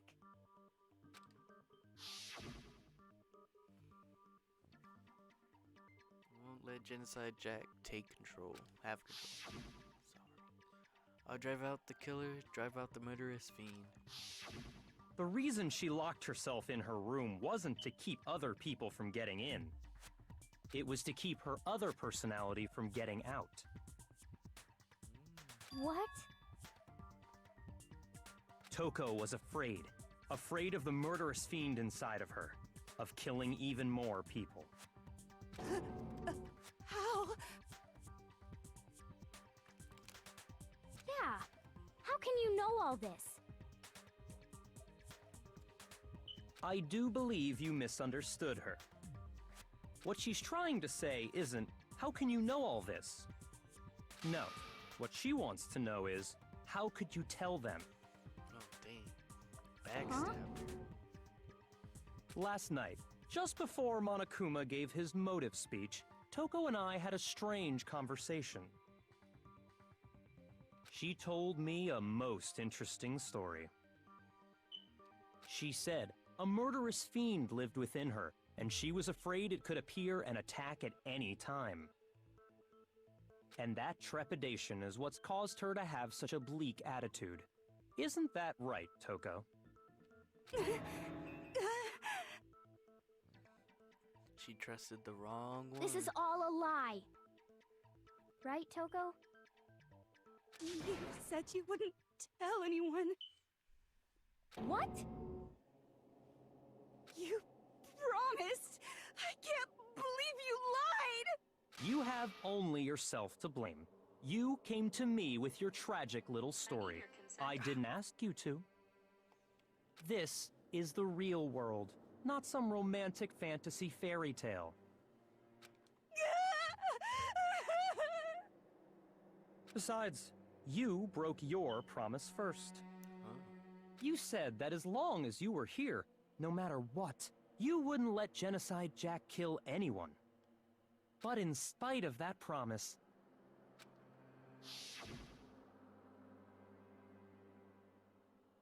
I'm sorry, I couldn't keep our promise. But don't worry, never again.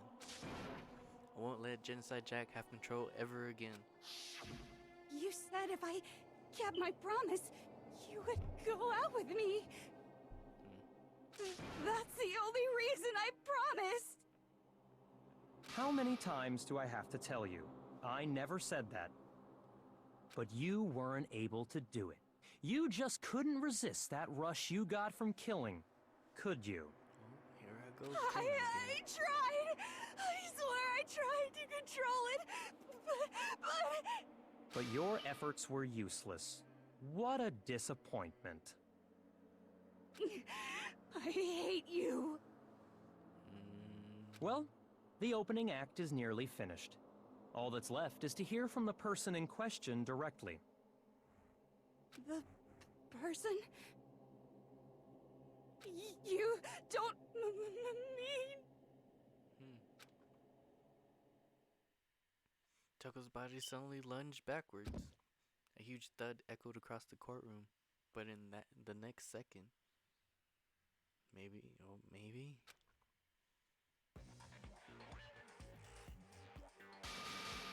Well, hello there! Is it me you were hoping to see? Oh. Whoa. Yes! What the heck? So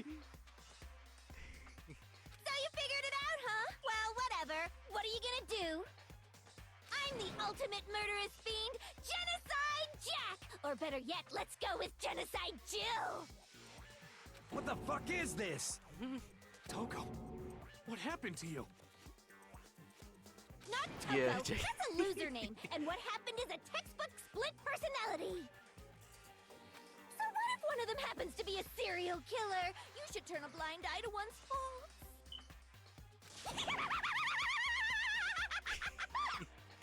He threw me just like step away. She's so intense. Just walk away. Like they say, sound in murderous mind, sound in murderous body. This one is so different from the one we've come to know. Yes, well, the world is composed of a front and a back, you know. Just like how every inning has a top and a bottom, or how in the depths of every truth lives a little lie. Behind every dark and gloomy soul lives another that shines as bright as the sun!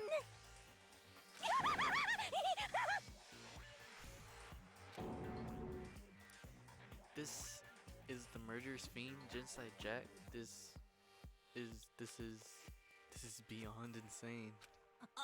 Miss Jack, Jill, can I ask you a question? What's up? Some of us think you might be the mastermind behind our entire situation.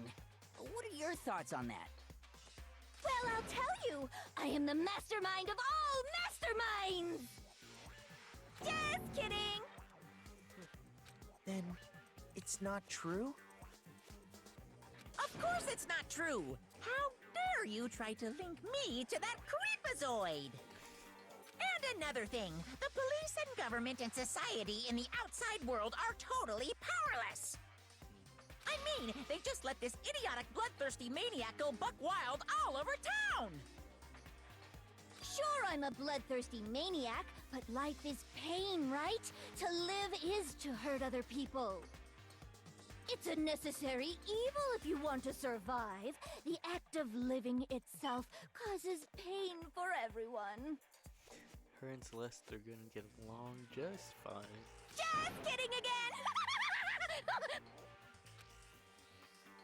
This should be enough to convince you. This murderous fiend is responsible for Chihiro's death. There's clearly a motive, so there should be no doubt. A motive? Remember what Monokuma told us? If someone didn't murder and graduate within 24 hours, an embarrassing memory or secret would be revealed. Well, let's assume that Toko's secret was about Genocide Jack. If a secret like that came to light, Toko's life would have undoubtedly been forever ruined. So she had a very clear motive to never have that side of herself exposed. Interesting. Very, very, very interesting. But sorry, as much as I hate to admit it, I'm not the culprit. Huh? But I cannot imagine anyone other than you could murder someone in such a bizarre fashion. She's too weak to, like, pick up that dumbbell. Maybe so, but nevertheless, it's the truth. Do you really expect any of us to believe you? Yeah, I could never believe a word you say, you monster. Maybe she's totally right about that, but something's still bothering me. What she said, I need to get some more details about all of this. Make your argument. Status of the dead body. Why do I always keep thinking a statue? Sorry, but I didn't kill anyone. You say that, but do you really expect any of us to believe it? Perhaps if you had an alibi, that would change things. Oh, an alibi, huh? Now we're talking. When you compare your past murders to this incident, the modus operandi matches completely. What more proof do we need? Give it up. You killed her. That was it. I have to just focus remembering Chi's body. This is the answer. Prove that what she said isn't quite right. Dude, it was... Sorry, but I... You say that, but perhaps if you had an... Oh, an alibi, huh? When you compare your past murders to this, the modus operandi matches completely. What more proof do we need? That was too slow again. Give it up. You killed her. Dude, that was so, like, Sorry, slow, but too. I didn't kill... you say that, but perhaps if you had an... Oh, an alibi! When you compare your past murder, the modus operandi matches completely. No, that's wrong. Break. Are the methods of murder really exactly the same? I'm not so sure about that. I think there's a slight difference between the Genocide Jack cases and this one. Huh? How's it any different? I don't know, one of them. But it's like there was no way I should have missed it though. Like it was so slow. Uh-oh, you don't know? Well then, human garbage, let me tell you! I mean, it's L1 that makes it slow. I murder with passion and conviction. Oh, she uses scissors. I consider myself a professional, and I have a very particular way of doing things. Imagine you go to a fancy Italian restaurant. They're very picky about the noodles, the sauce, everything. But what happened to Chihiro? It'd be like if that same Italian restaurant started using ragu or Chef Boyardee. Hey, ragu is good though. This is no creation of mine. Let me rephrase that in a way that maybe makes more sense. There are two clear differences between the Genocide Jack cases and this one. There's one clear difference between the murders. In the photos from the other Genocide Jack cases, look around the neck and stomach. Here you see there's a clear different fatal injury. I got it! For one, the cause of death is different. Yeah. In the Genocide Jack murders, all the victims were killed That's the why I just same made way. that by myself. According to the case file, they were all apparently killed with a pair of scissors. You just find it like a recipe. But and make Chihiro it died myself. from a blow to the head, right? Ah, yes. That is remarkably different from the other murders. Wouldn't it be strange for someone who kills the same way without fail to suddenly change their method? And there's more. One more conflicting detail. That's right. In my recipe of murder, if the bloody message is the tortellini, then the arrangement of the body would be the pesto sauce. Could you please stop comparing killing people to cooking? People are not gonna eat for like a week after this. So, are you saying the other difference has to do with how the body was arranged? That's right. The second difference is related to how she was suspended. In the photos of the other side Jack cases, all the other victims were stabbed through their hands. Here you see a clear difference. What was used? I got it! Do you remember what the killer used to suspend her? They'd used some kind of rope to hang her up by her wrists. What is your point? Well, in all the previous Genocide Jack cases, something else was used to suspend them. Specifically, pairs of razor-sharp scissors. And guess what? I used my own specially designed scissors for the murders and the arrangement. Like I said, I'm a professional, so naturally I'm very picky about the tools I use. And you know what else? Big Mac said there's two differences, but he's wrong. Big Mac?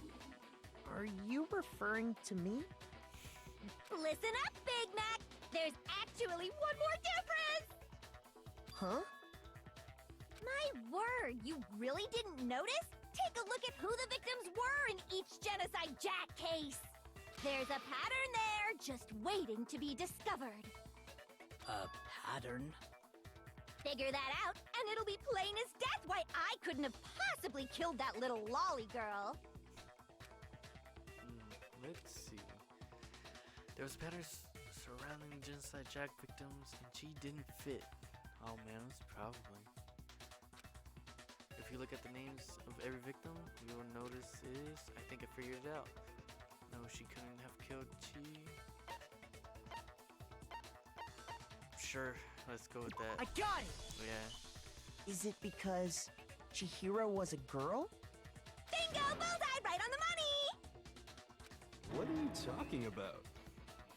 In all the Genocide Jack cases, all the victims had something in common.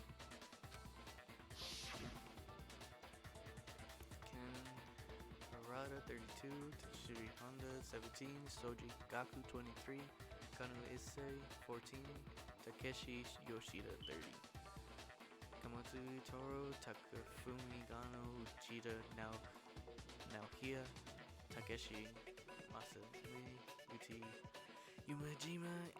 There was no end to it. They were all guys? That's right! The people I killed with such passion and conviction are all adorable little men! Oh man, Makoto would have been next. I can't believe I said it! I'm so embarrassed! The hell is wrong with you? I can't help it! I'm just a full-throttle boy-on-boy fangirl, and the mopey side of me just hates it. But now I'm on the fast track to becoming a full-fledged fan madam! So, since Chihiro was a girl and not an adorable little man, you wouldn't kill her? Would an Italian chef suddenly start making ramen just because they're both noodles? Don't be stupid. I have too much passion and conviction to cross that line. That's the absolute reality of the one and only. We get it. You've clearly explained your hobby and your philosophy. But that's not all there is to it. It's a different matter entirely, when you're forced to kill in order to survive. Quiet, lowly cur! Lowly? Cur? I would never kill for a reason as petty as mere survival. And if by some fluke I did kill to survive, why would I bother with the message and arrangement? It'd make me the obvious suspect! True. That does make some amount of sense. Plus, whatever reason I have for killing, I would never leave out my prized scissors. Who would go out of their way to use a big, stupid, heavy dumbbell? Maybe you used the dumbbell Yeah. because you couldn't find any scissors in the school? Dude, she probably couldn't even pick it up. Any scissors? I don't just use any scissors. I only use my own set of high-class envy of the entire world scissors! Okay, whatever. There still aren't any in the school. Are you sure about that? Oh. Da-da-da-da! She's fully equipped! That's right! So I can kill anywhere, anytime! Why would I resort to dumbbells or rope when I have my trusty scissors by my side? Go ahead, tell me I'm wrong! You can't, can you, gutter dogs, all of you! Not to mention, I have no clue how to tie a good knot. So rope's totally out of the question anyway. I have no idea what's going on anymore! Could such a heinous villain really be innocent? But the body really was suspended, right? And nobody but the police knew about that. Yeah. That's why we figured it had to be the real deal and not some copycat killer or whatever. Actually, hold on. There is one person. One person that could have copied the Genocide Jack cases. Yeah. Select someone. Hey. Here's my answer. Byakuya, it's possible you could have found out, isn't it? You'd have no problem gaining access to classified government documents or internal police records. Plus, you'd already looked through the Genocide Jack file before this all happened, hadn't you? Uh-oh. Are you saying Mr. Togami did it? Maybe. Then, the reason he pushed the theory of Genocide Jack being the killer so hard was because he wanted to pin the crime on her. So, he rearranged the scene to disguise it and make it look like I put my stamp on it. The adorable glasses man was behind it all? Oh, I'm on fire! Well, Byakuya, what's your response? I see. So now the suspicion falls on me. Then I must ask, when would you say I began acting suspicious? Surely you must have an answer. Looking back and thinking about it now, the way you were acting right before we discovered the body was a little strange. And the locker rooms. They're suspicious, very suspicious indeed, wouldn't you agree? Huh? Suspicious? Seems nobody searched the locker rooms. Let's start with the girls' locker room. You wanted to go to the girls' locker room right away, right? But since you're a guy... I should have naturally thought of the boys' locker room first. Is that what you want to say? The victim was Chihiro, a girl. Hence why I said we should check the girls' locker room. But we didn't know who Nothing was. strange about that, I'd say. On the contrary, there's something very strange. Okay then. What's so strange about it? Go ahead. Share with the rest of the class. There's a clear contradiction Byakuya just said. I need to make it clear to everyone. A new element has been added to the Yes. Yes. Next, we're going to add something called a truth flashback. If you aim at a weak spot and hold down the triangle, then you'll memorize that weak spot. This memorized phrase can only be shot once as a single truth bullet. If you shoot or change the bullet, it will disappear from your truth cylinder. However, you can still use this flashback feature as many times as you want. If you don't seem to have the answer to a lie or contradiction in your loaded truth bullets, it might be wise to memorize a different weak spot and use it to make your case. When's the best time to flashback? Well, you'll just have to use your keen wits, won't you? In that case, though, I will say that if you don't use a flashback, you won't be refuting anything. Well then, good luck and have fun. Make your argument. File number 2. So, you said Byakuya was acting kind of weird before we found the body. But he was acting weird... how?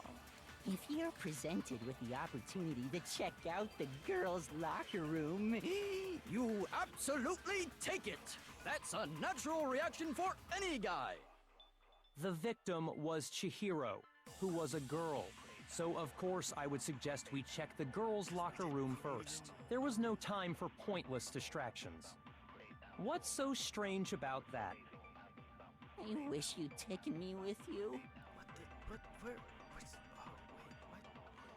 Hearing Bakushi's comment, Chihiro's became a girl, realized there's a clear contradiction. Because it doesn't make sense how he could know before we found it. Okay, I need to make that contradiction clear. So, you said Byakuya was acting kind of weird before we found the body. But he was acting weird... If you're presented with the opportunity to check out... That's a natural reaction for... The victim was Chihiro, who was a girl. Then where was it? What do you think there's some mistaken looking Shoot! I think about it more time. Must be a contradiction there somewhere. So, you said Byakuya was acting kind of weird before we found the body. But he was acting weird... If you're presented with the opportunity to check out the girls' locker... That's a natural reaction for any guy! Okay. The victim was Chihiro, so of course I would suggest we check the girls' locker room first. There was no time for pointless distractions. Okay. What's so strange? I wish you'd taken me with you. Well, I knew I needed to use it, but I didn't know exactly where. Then go for it. Oi, okay. So, you said Byakuya, but he was acting... If you're presented with the opportunity... That's a natural reaction! The victim was Chihiro, so of course I would suggest we check. There was no time. What's so strange? I wish you'd taken me with you. Okay. So, you said Byakuya was acting kind of weird before we found the body. Makoto, don't scare me like that. It makes me think something weird is going on. Shoot! But that's the only thing she said! So, you said Byakuya was acting kind of weird before we found the body. But he was acting weird... how? Oh, there If you're presented with the opportunity to check out the... That's a natural reaction! The victim was Chihiro. There it is. No, that's there wrong. it is. Break. I'll tell you what's so strange about that. Because up until we actually discovered the body, we couldn't have known who the victim was. So your claim that you went to the girls' locker room first because Chihiro was the victim doesn't hold up. I see. That's a good answer, I must admit. Interesting. Very interesting indeed. But your reasoning is still too weak. Okay. Huh? What's wrong? Is that it? Surely you've got more than that. Go ahead. Show us. What's with Byakuya's attitude? It's like he doesn't even care. I've got him cornered, but he's acting like he has nothing to do with it. What's the matter? You're not finished already, are you? There must be more to it. There is.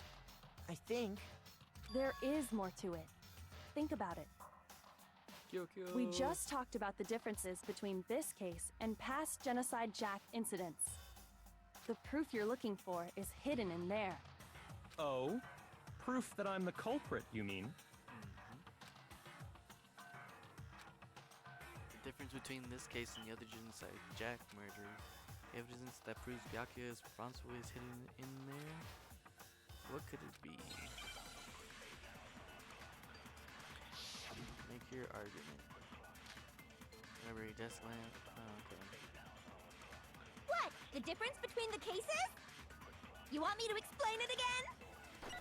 When I want to kill, I use my very own special scissors. And I use those same scissors to arrange the body. But Chihiro was suspended with... It was some kind of rope. Was it not? That's right! It absolutely was! Then there must be something very fishy indeed about that rope. Hey, Byakuya, where'd you get it from, huh? I'd never seen that rope before in my life. No! Obviously, somebody else Must have had it hidden away somewhere. Oh man, that would have been bound like rope. It was actually a rope. No, it wasn't. Byakuya used rope. He used a very specific object. What? The difference? You want me to explain? When I want to kill, and I use those same. But Chihiro, it was some kind of... That's right! Then there must be some... Hey, Byakuya, I'd never seen that. that rope before. Obviously, somebody else must have had Had it hidden away somewhere. It went back too quick.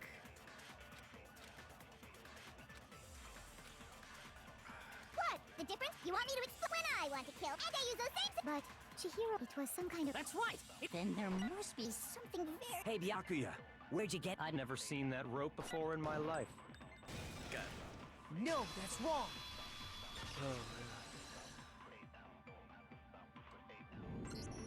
Actually, I'm pretty sure you have seen it before.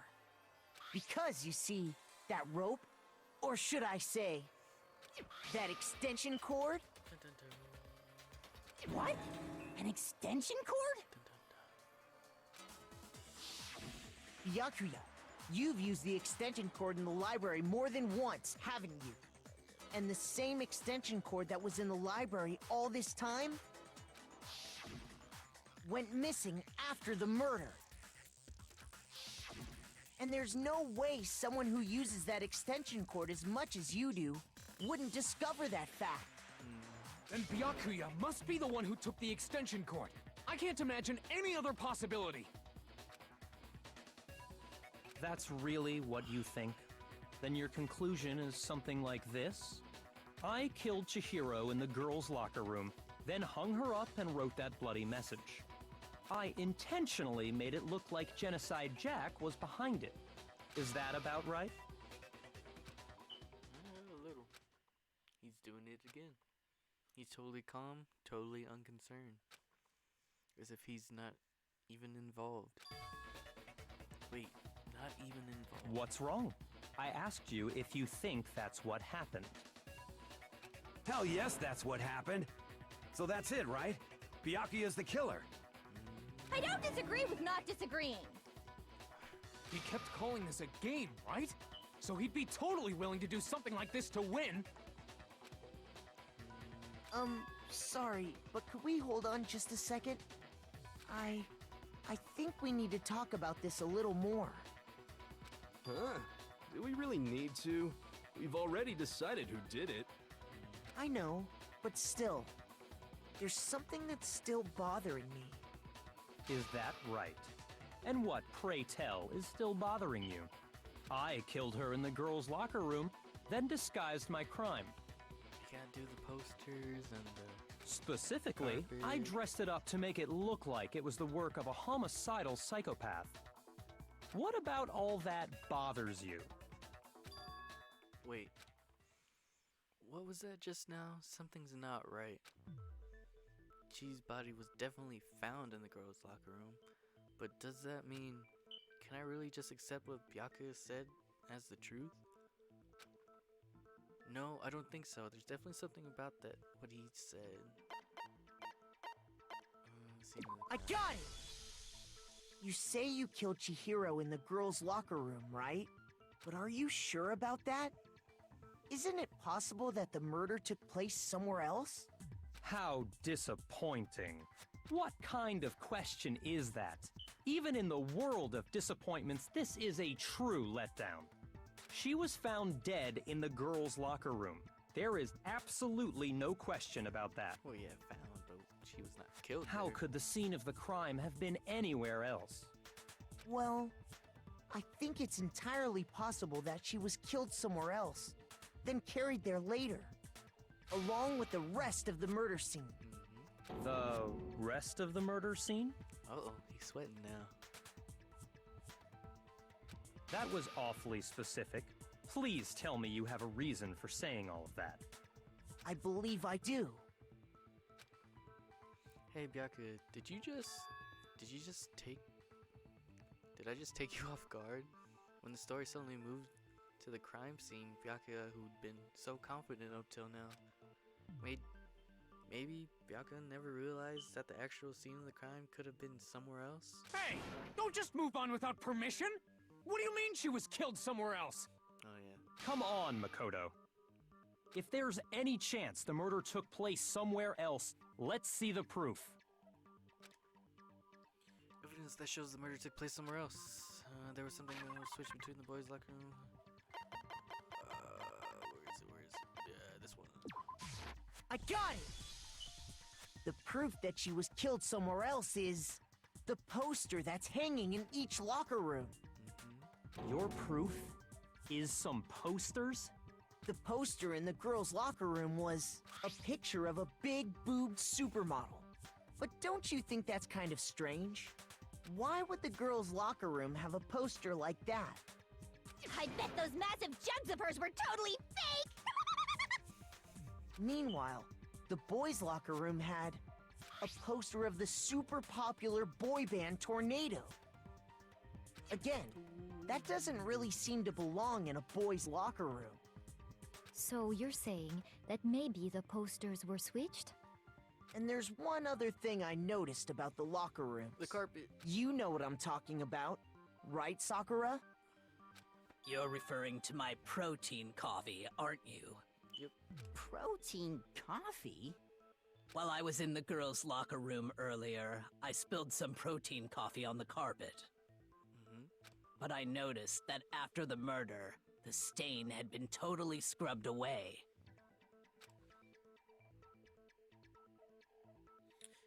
No, it's not that the stain was scrubbed away. It was moved. What? I got it! The stain on the girls' locker room carpet wasn't scrubbed away. In fact, I found it on the boys' locker room carpet. That's definitely the stain from my protein coffee. Then, does that mean that the carpets were switched too? But why would anyone do that? To move the murder scene from one locker room to the other. It's certainly plausible, don't you think? What? In other words, in order to completely swap the scene of the crime, the bloodstained poster and carpet were moved along with the dead body. By doing this, the killer was able to change the entire room where the murder took place. I can certainly follow your reasoning, but why would the culprit bother doing that? Huh? Why would they go to all that trouble of switching the scene of the crime? Actually, an even bigger question. If the murder did take place in the boys' locker room, Why was then how did Chihiro get in the boys' locker room in the first place? To get into the locker rooms, you have to swipe your e-handbook across the card reader device. But Chihiro's handbook should have only allowed her access to the girls' locker room. She had no way to get into the boys' locker room to begin with. No, she did have a way, and I can tell you what it was. I highly doubt that. Shut up! I'm telling you, I know how she could have done it. Is he right? Could she really have gotten into the boys' locker room somehow? Yeah. With the thingies. The dead people's handbooks. Yep, there it is. Is it really possible? Could Chihiro really have gotten into the boys' locker room somehow? Ah! I've got it! She must have hacked her e-handbook! She was the ultimate programmer, after all. I'm sure that would have been no problem for her. No, I don't think that's it. She used the thing that was in the main hall. Huh?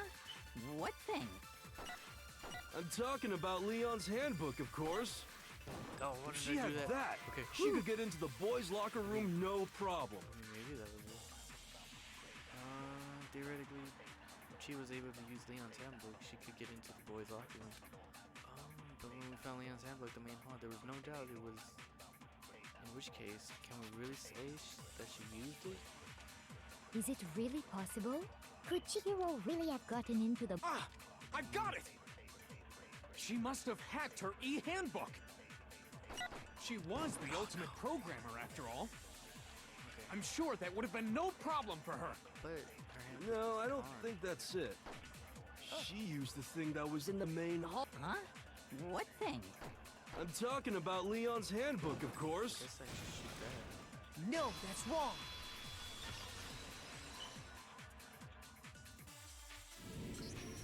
No, I don't think Chihiro used Leon's handbook. Why not?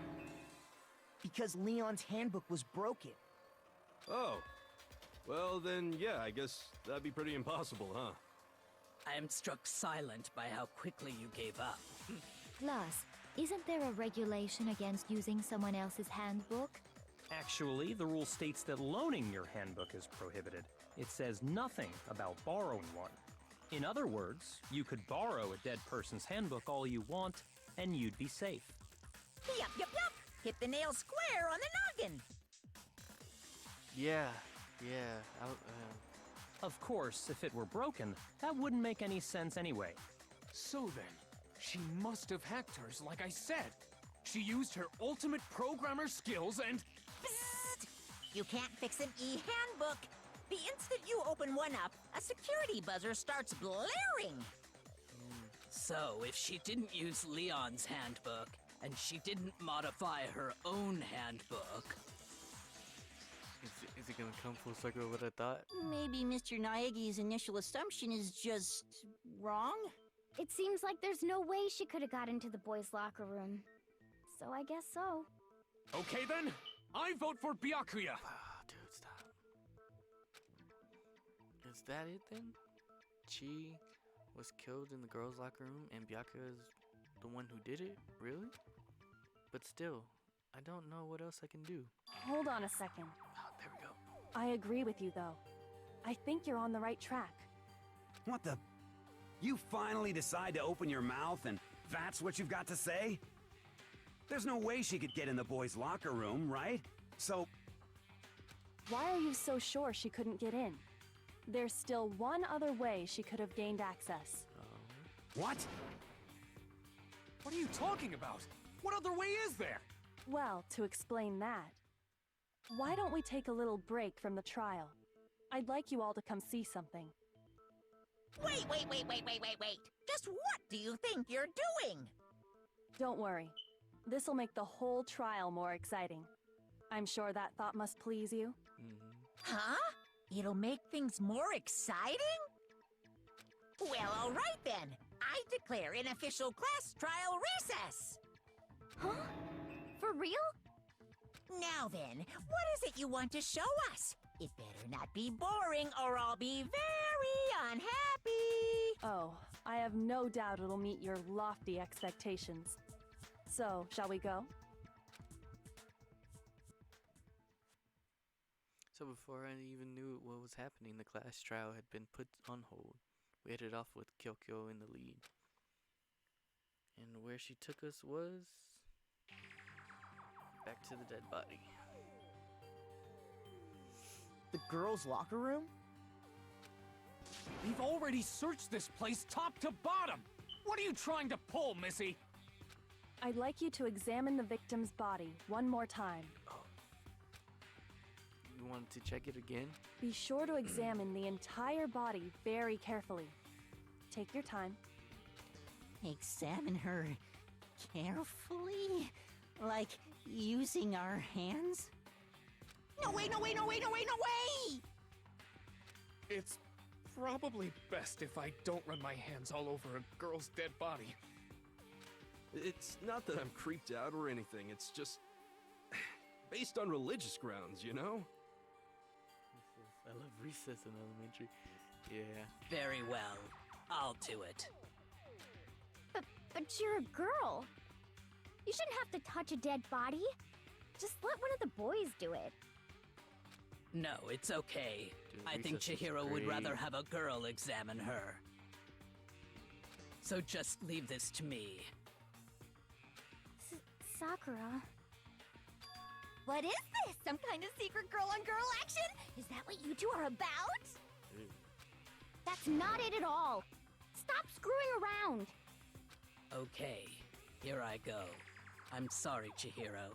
Please excuse the intrusion. Yeah. Yeah, she's great. Putting her hands together in a brief prayer, Sakura then began to quietly examine her body. Be sure to check her entire body, and I believe we will solve this particular mystery. Dude, I called it. Her entire body? I know you say that, but... What? This is... What is this... What is it? Not possible. It's not possible. Sakura's eyes are staring wildly at Chi's lifeless form. Her massive frame trembled. This girl is... Oh, man. Is what? Is a boy! Boom! Ah, I see. So she was actually a he.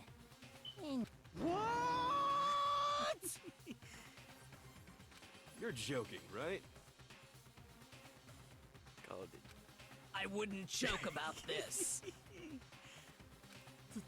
Then It makes sense if everything put together as soon as you think about that fact.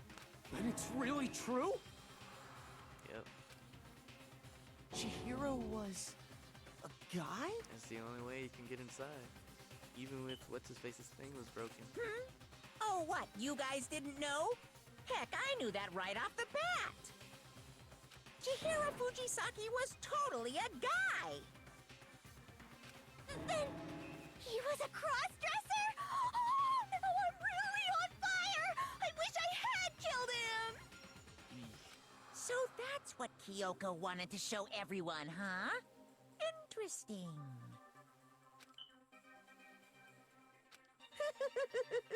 Yes, that certainly does make things much more exciting. There we Now go. let's ride this wave of excitement back to the courtroom and get back to the trial. Everything clicked. Ahem. I do apologize for keeping you waiting. Now then, let's resume the class trial. We've all just learned of the shocking revelation that Chihiro was actually a boy. Let's pick up from there. Yes, well, I don't know his reason for hiding it, but the fact is, Chihiro was not a girl, but a boy. To think that Chi was actually a guy. The thought had never even crossed my mind. And because the victim was male, he would have had no problem gaining access to the boys' locker room. Assuming his handbook did, in fact, list his gender as male, then yes, that would be true.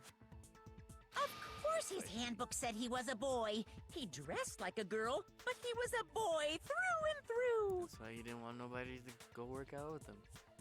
So then, there should be no issue with Makoto's initial assertion. The victim was killed in the boys' locker room, and was then later moved to the girls' locker room. And the killer could have easily used Sayaka or Junko's handbook to get into the girls' locker room. So Chihiro really was killed in the boys' locker room? I still don't understand the motive for moving the body, but yes, that does seem plausible. Because we all thought, well, they all thought it was a girl, so. Well, I must admit, I did find it rather odd. I knew he felt a little off. There was a certain incongruity to his female body. This is a most titillating situation! So now everything has been connected. All the mysteries have finally become clear. Now it's clicking, yeah. Okay, well, connected or clear or whatever. We still think you're the killer, remember? Very interesting. This has become very interesting indeed. Ah, he's off in his own little world. What about you, Makoto? After everything we've learned, do you still think Byakuya's the killer? I mean, everything points to him. Because he's the only one that knew about how the body was arranged. He's the only one that really used the extension cord. If someone did touch that thing, he would, like, blow up. Well, without a doubt, Byakuya is the one that made Chihiro's death look like Genocide Jack did it. But Yeah, but he does seem a little weak to lift that dumbbell up and smash her over the head. I think he might not actually be the killer after all. Dude, is it Mondo? What? But aren't you the one who accused him in the first place? He just seems to be too easygoing about all this. Like he's enjoying us solving the mystery. The way he's acting, it makes it seem like it doesn't have anything to do with him. And you think that might be because Mondo? it doesn't have anything to do with him? Maybe. Plus, the evidence he left behind was a little too... how can I put it? But overt. But he's the only one that knew about the killings and stuff. He consciously chose to use the extension cord, knowing it could connect him to the murder. At least, that's how I see it. And Byakuya, when you found out the murder took place in the boys' locker room, it seemed to rattle you. We thought it was because we thought we were gonna get into it. But in actuality, it's just the fact that he didn't put it together, probably. He's a tough guy. Yeah. And then again, when you found out Chihiro was actually a guy. If you really were the killer, that stuff wouldn't have had any effect on you. So that's your thinking, huh? Well, it bothers me that you don't have more concrete reasons, but it's fine. I guess I'll mark it as correct for the time being. Mark it as correct? He's right. I am not the culprit. I just happened to come across the corpse in the girls' locker room and decided to alter it. What? Are you fucking with us right now? No, I am not effing with you right now. I'm telling you the truth. Well, I find it very hard to believe. Go ahead. Find it very hard to believe. You're free to be executed along with the rest of us. If you're really telling the truth, then why? Why do you do that to his body? My reasons hardly matter right now. Uncovering the culprit is much more important, wouldn't you say?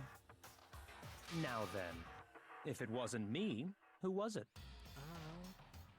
Well, I don't think I can say for sure without talking about it a little more. We're seriously gonna keep going? We're all good, aren't we? I thought it was clear Byakuya did it. No, I'm with Makoto. If there's any doubt whatsoever, we need to explore every possibility. Because if we're wrong, we all die So, here. He messed with the body for some reason. Or maybe he just wanted her to get killed. But, I mean... That's true. Very well then. I'm with you too. Damn straight. Count me in. But, like... Do you not have a mind of your own? Of course I do. What am I, an ant or something? Anyway, let's discuss this all as a group one more time. We still have time to make our decision. That's very true. Our lives are all on the line. Excellent. Then shall we resume our game of hide and seek? But if Byakuya didn't do it, then who's the real killer? Who murdered Chi? there's one thing we can be sure that we know about the killer. The killer was able to gain access to the real murder scene, which means... Oh, dude. Oh, I mean... Are they really gonna pull it full circle? The killer was able to gain access to the real murder scene, which means... Oh, dude.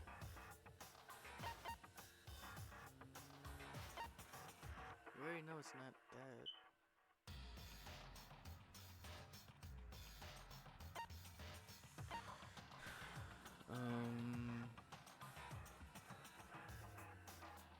Oh, duh. Freaking. What? The murder scene was in. Oh, yeah. Okay. Never mind. Yeah. Shoot! Myself in front of everyone. Wow. Okay. I forgot. That was in the locker room. Gain access. I got it! Dang it. Since the crime scene was in the boys' locker room, you would need a boys' handbook to get in. Since Leon's handbook is apparently broken, the killer would had to use their own. In other words, it would have been a guy. But that's still not enough. I need to find some more clues. Yeah, true.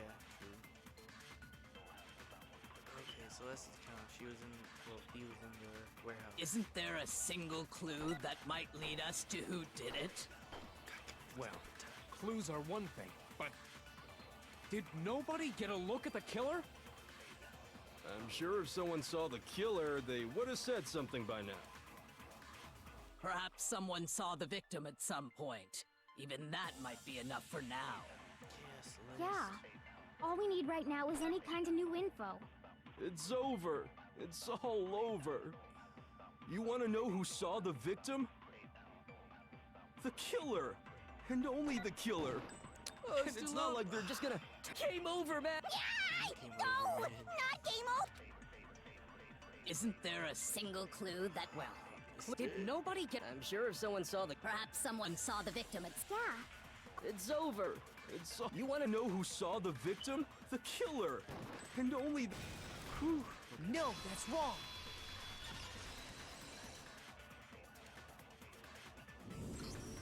I believe someone else did see the victim before he was murdered. What do you think, Celeste? Now that you mention it, yes, I did see him. Huh? Really? Oh, but I suppose only Makoto knows about this. The rest of you had no idea, did you? That is why you're all making such ugly noises. Whatever! Just hurry up and tell us! It was last night, right before nighttime.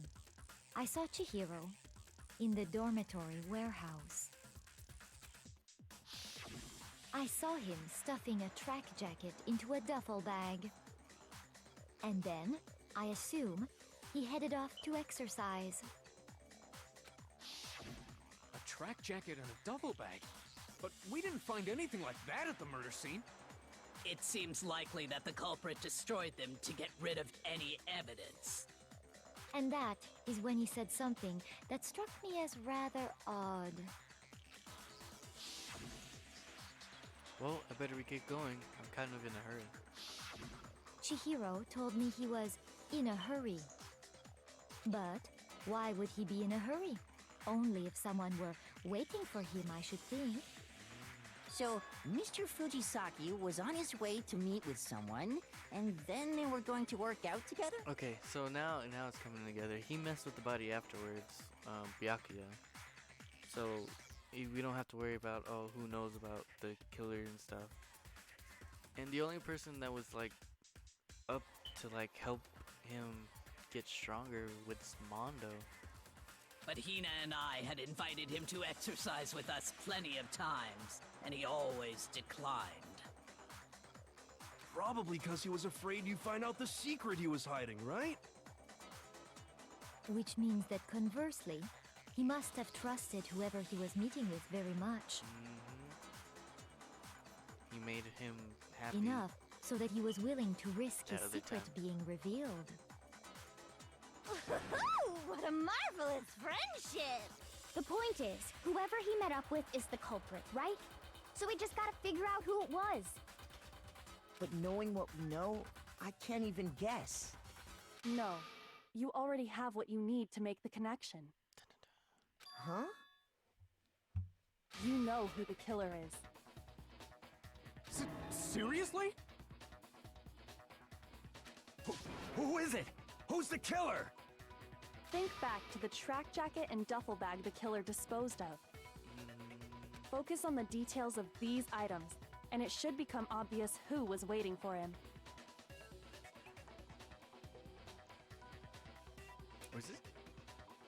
What's his face? How, dude, I forgot his name. The dude that we don't like. Yeah, Kyokyo's great. Are you sure about that? You really think we can figure out who did it based on 2 pieces of evidence that we don't have? What? You want to track down some fingerprints or something? Even if we had the equipment for that, we wouldn't know how to use it. As was noted, the evidence is already gone. There's nothing to get fingerprints from. Maybe, but we can make certain inferences if we just take the time to talk it out. Because Mondo ain't really wanted to be like, hey, go get like a track jacket to get ready. But Taka's the one that's like fully like, you gotta get everything correct and be in like uniform and stuff when you're doing it. Easy for you to say. But fine.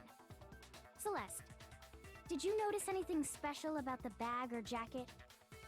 The bag was just a normal duffel bag from the warehouse. All the bags in there are the same, so I can't imagine what would make that one special. Well, if I remember right, there was a decent variety of tracksuits to choose from. Do you think there might be some connection between the culprit and Chihiro's jacket? Perhaps. Let's explore that and talk a bit more about the jacket he took. This cheap track jacket really does hold some clue about the killer?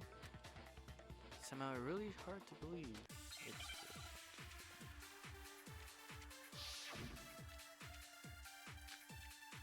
Celeste's account.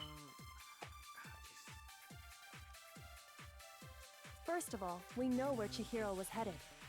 He was on his way to go exercise. So next we have to ask, why did he choose the specific tracksuit that he did? What do you mean, the specific tracksuit? I got it! He picked that tracksuit because it matched the one the culprit was wearing. So, what you're saying is, the killer was wearing the same blue tracksuit as him? Oh, there it is. My tracksuit is black. Shoot! I'm thinking about that one more time. There must be a contradiction there somewhere.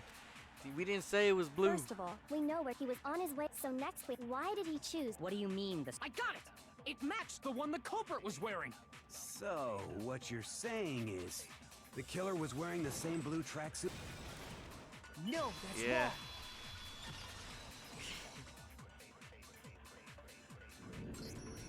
Hold on a second, Mondo.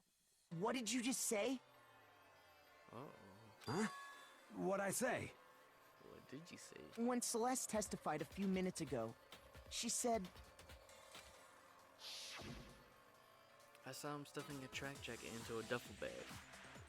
Then I assumed he headed off to exercise. She never said anything about the jacket's color. So why did you say Chihiro's blue tracksuit? What are you... You just... Uh-oh. Hey, Celeste. What color was Chihiro's tracksuit? As a matter of fact, it was blue. And before we began the trial, did you tell anyone that? The only one I told about any of this was you. Then, Mondo, how did you know what color Chihiro's tracksuit was? Because I just... I'm sure he saw the clothes at some point in the investigation. Sure. No, that can't be it. The bag and clothes were surely disposed of by the time we began our investigation. Then the only only reason he could have known what color the tracksuit was is if he saw Cherry with it before he died. That's the only possibility.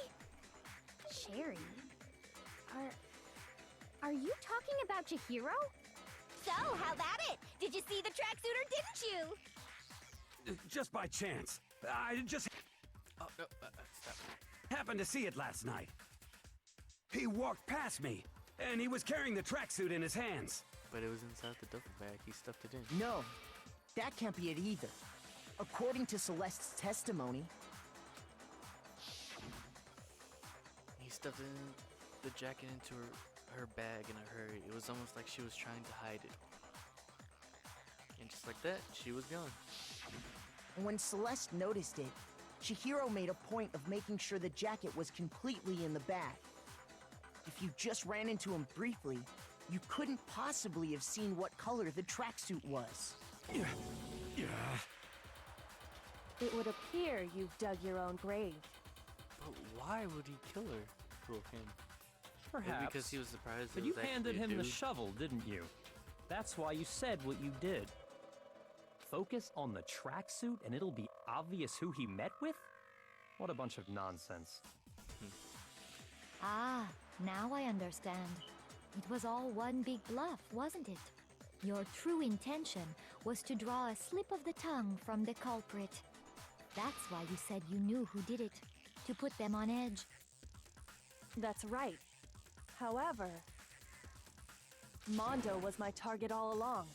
I had my suspicions about him from the very beginning. Because the dude's strong, he can carry that dumbbell, bash him over But the why? head. What made you so suspicious? That's a good question. The way he talked, the way he was acting, because I hate him. The way he was acting.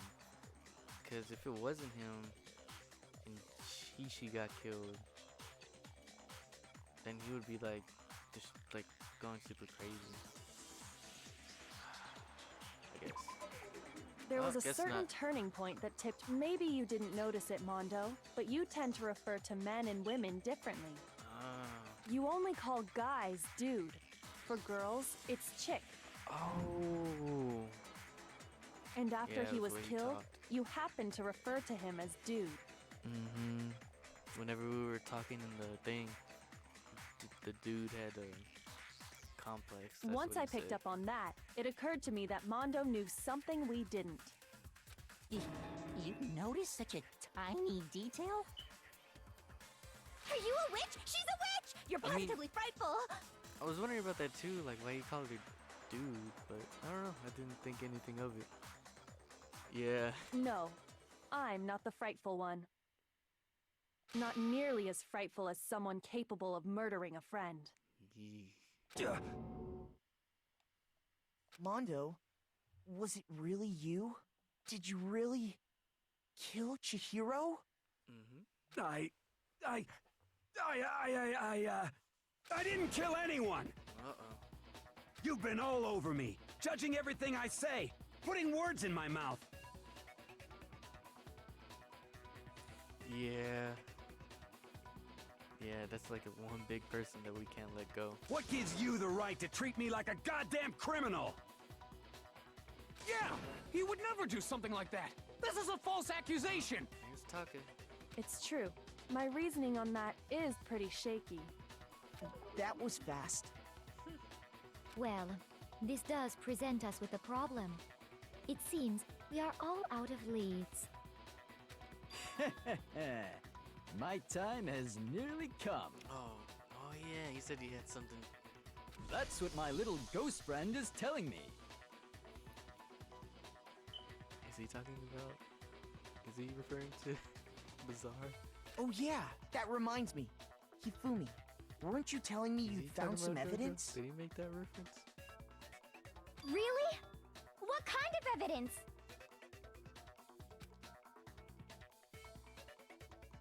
Actually, now that I'm thinking about it here calmly, it might not be all that relevant. Come on, just do it. Jeez, did your confidence just get up and walk away? It's fine, man. Just tell us. If you really insist, then... here it is.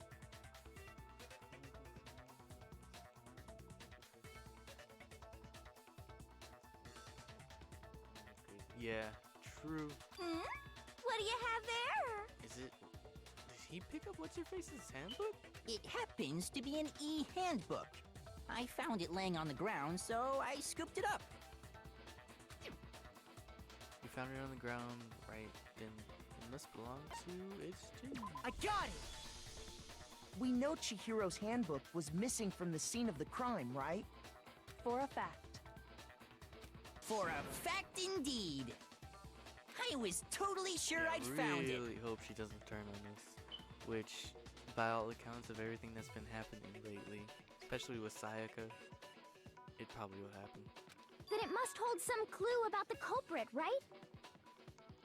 Well, that's what I was hoping. But it's busted. It won't even turn on. I imagine the culprit broke it to get rid of any evidence after the murder. That's odd. I didn't think the handbooks were quite so fragile. They have one weak spot. You're right. They're not. They're totally waterproof and shock resistant. It would take an awful lot to break one. And yet, this one does appear to be broken, as is Leon's, sitting useless in the main hall. For all your confidence, that is a remarkably high failure rate. Do you think there might be some kind of mystery in there somewhere? How precisely did the handbooks get broken? How did the handbook get broken? There's only one possibility explanation. Hit the weak point. I got it! You already told us before that the handbook has one weak point, didn't you? Yeah! You remember that? Sure, maybe I let that slip, but I never told anyone what the weak point actually was. But if the handbook is supposed to never break, and two of them broke in quick succession, Then we can only assume that someone's figured out its weakness. But how would Mondo figure it out? You know what the weakness is, right, Monokuma? So, what is it? Huh? You're asking me? I think it's a necessary piece of information if you want this to be a fair trial. But if I tell you, and someone else decides to copy it, that would be very not good. Just tell us already! Why would we want to break our own handbooks? Oh well, I have a weakness for pushy demands. But you're sure you won't follow their example?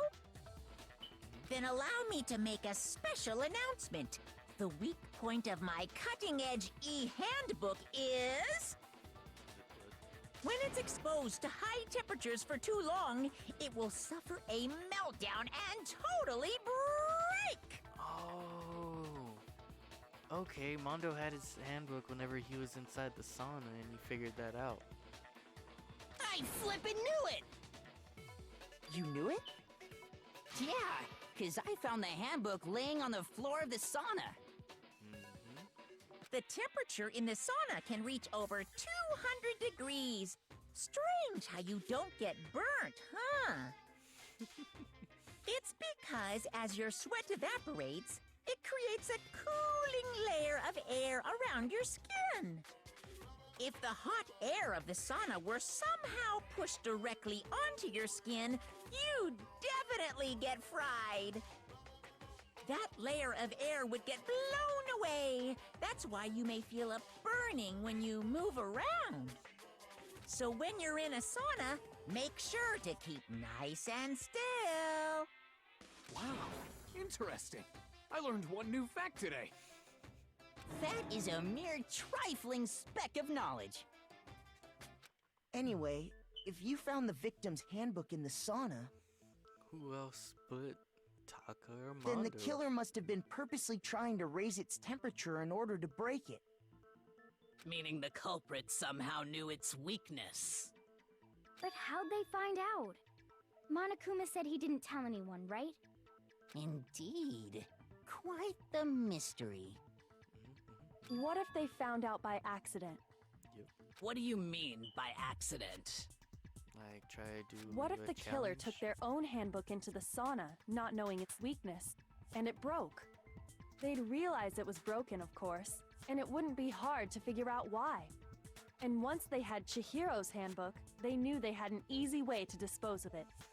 I won't say it's not possible, but who would have done something like that? I don't know of anyone who took their handbook into the sauna. I might know someone who did. Whoa, seriously? Yeah. I think the one who may have taken their handbook into the sauna was... Huh? Who might have brought their handbook into the sauna? It'd be one who wore their clothes into the sauna. It was...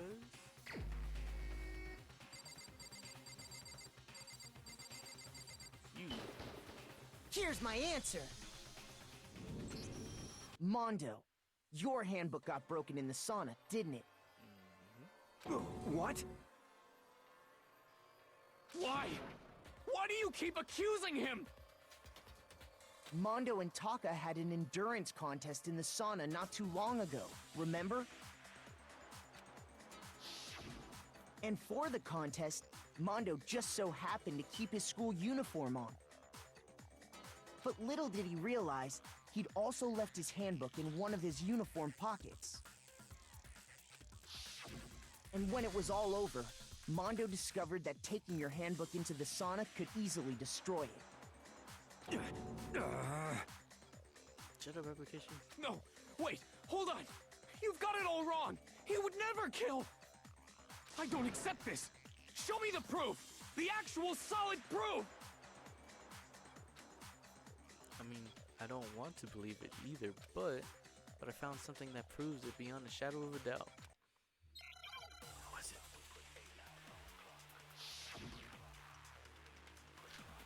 Broken knee handbook, cheesy card reader. Oh, dude, I forgot everything. Let's test Makoto's assertion.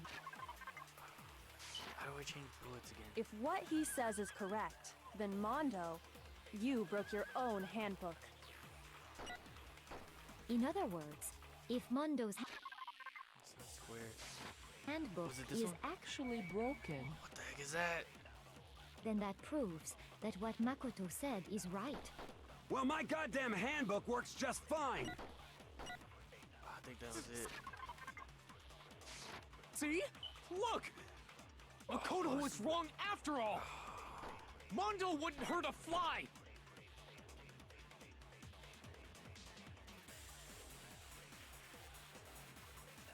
Yeah.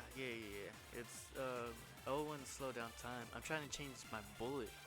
I remember you could do that. I'm sure your handbook broke during the Sonic Showdown. If I could prove that, then that will show the handbook Mono has must actually be.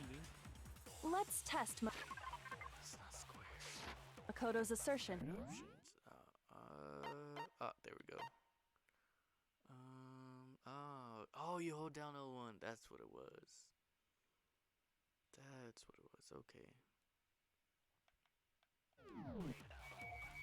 If what he says is correct, then Mondo, you broke your own handbook. Oh, there it is. In other words, if Mondo's handbook is actually broken, then that proves that what Makoto said he is took right. Leon's. Well, my goddamn handbook works just fine. No, that's wrong. Yeah.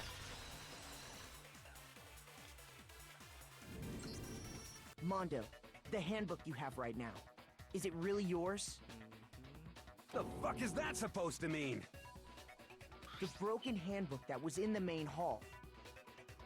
Isn't that one actually yours? What the heck are you talking about? What I mean is, I think Mondo swapped his handbook out for one that actually works.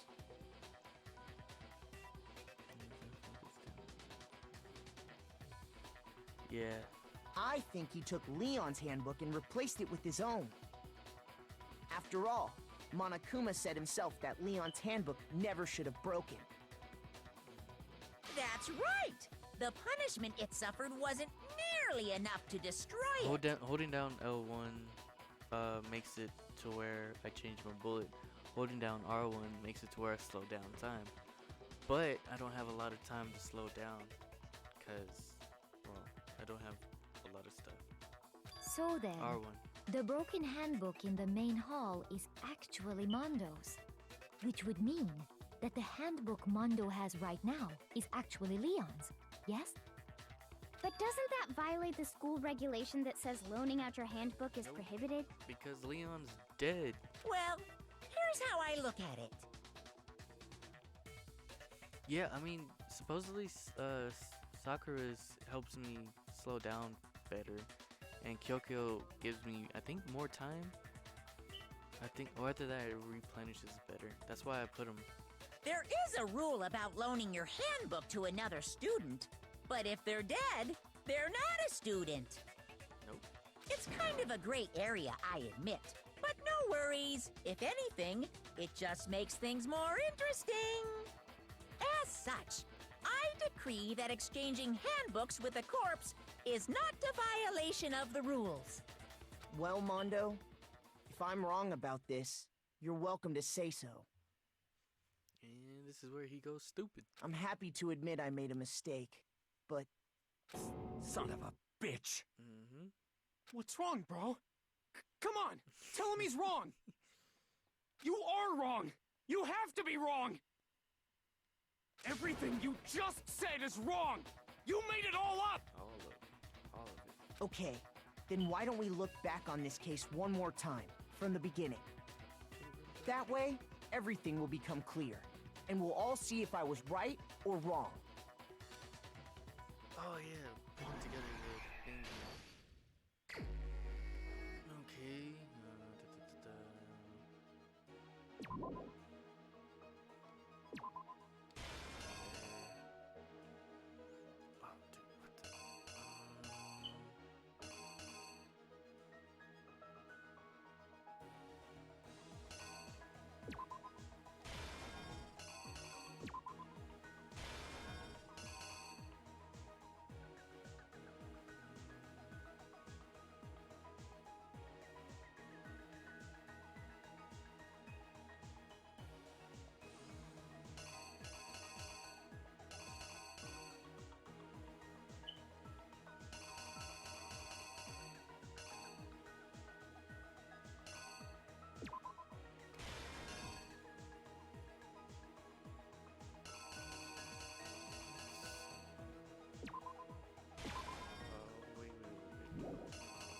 Oh, there it is.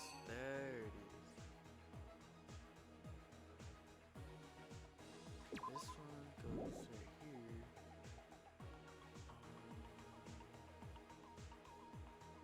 But it's the same thing.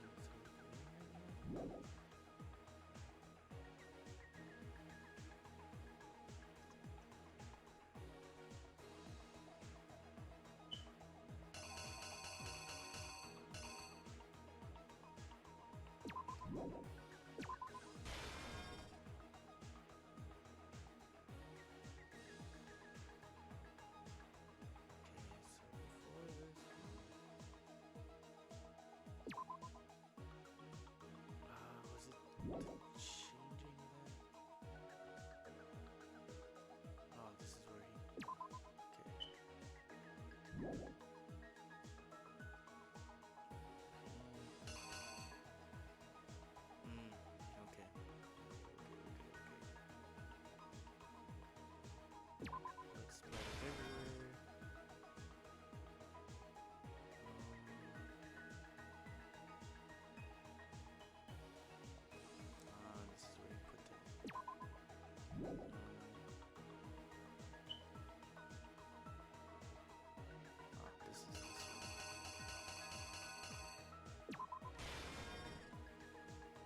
everything in here.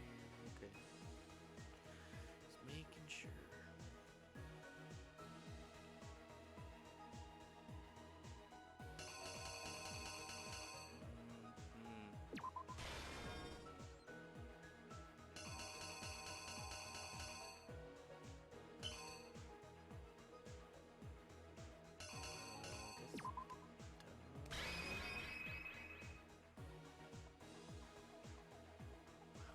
So hopefully I got it for stretch. Here's exactly what happened.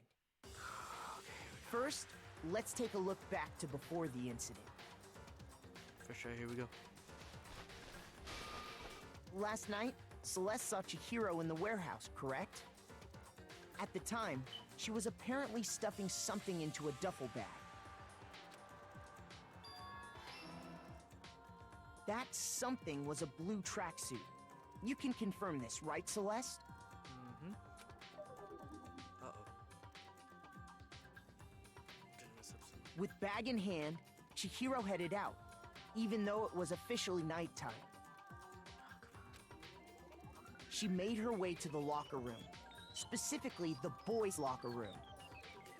But how could the victim, who was apparently a girl, access the boys' locker room?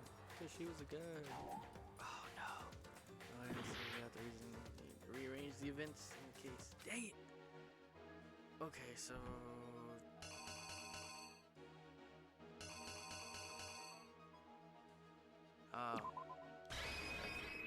Here's exactly what happened. Whoops.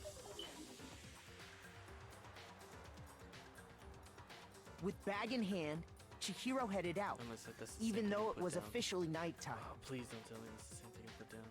I think it is. She made her way to the locker room, specifically the boys' locker room. But how could the victim, who was apparently a girl, access the boys' locker room? Oh, right. Okay. Simple, because she was really a he. Which is why he was able to use his own e-handbook to gain entrance to the boys' locker room. Once inside, he met with someone there. And the person he met was the one who killed him.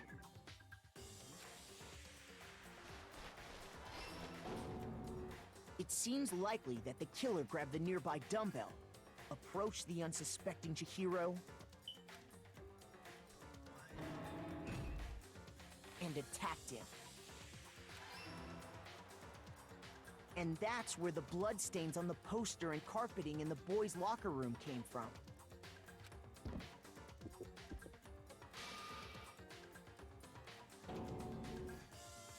It was likely in the heat of the moment.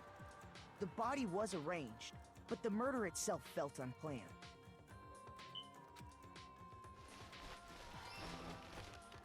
Which is why the killer hurried to try and hide the act. First, pulling up the bloodstained carpet. Then, removing the bloody poster.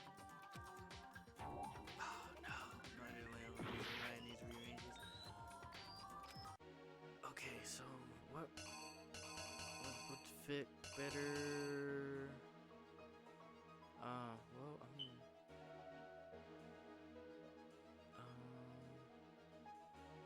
I'm putting up the poster, but he hasn't made it inside the thing yet. No, probably.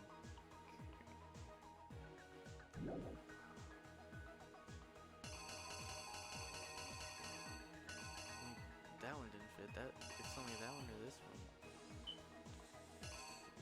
I guess. The killer is you!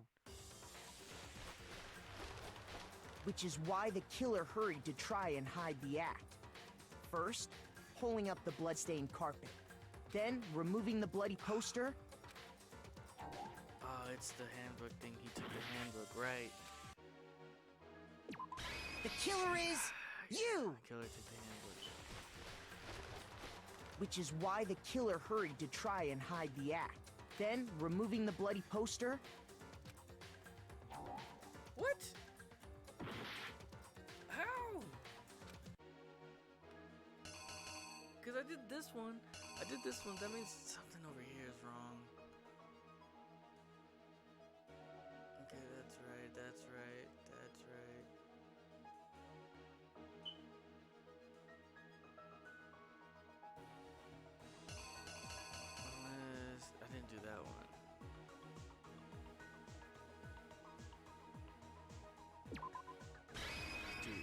tell me I'm gonna The fail on killer the second is one. you! Which is why the killer hurried to try and hide. Then, removing the bloody poster. Oh, that's it.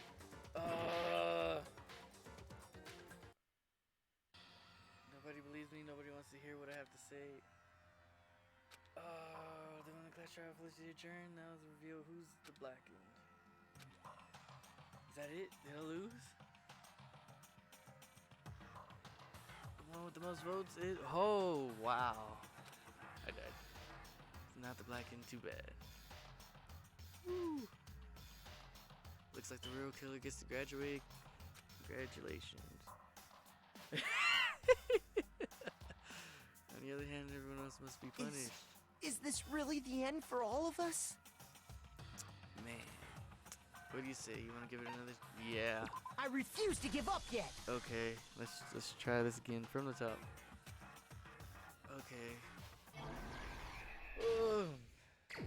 Dude, I have no idea. Okay, this one.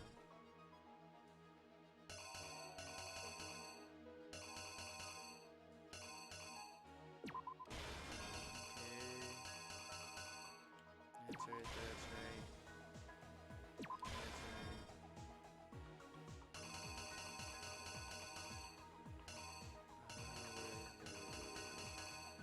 That's right.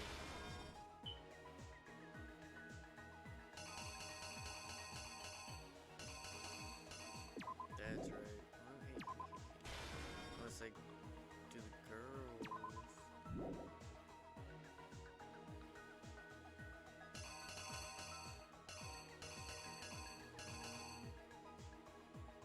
I just skip to the end.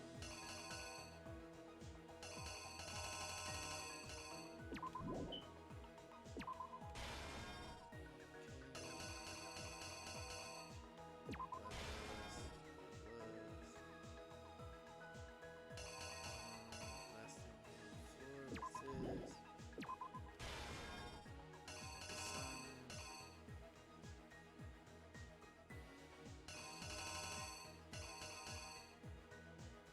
Oh, this is like probably unlocking to this.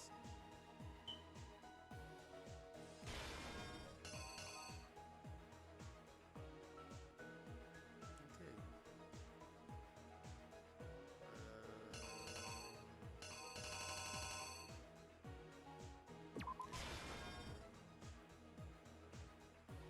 Probably him opening the door? Here's exactly what happened. First, let's take a look back to before the incident. Last night, Celeste saw Chihiro in the warehouse, correct? At the time, she was apparently stuffing something into a duffel bag. That something was a blue tracksuit. You can confirm this, right, Celeste?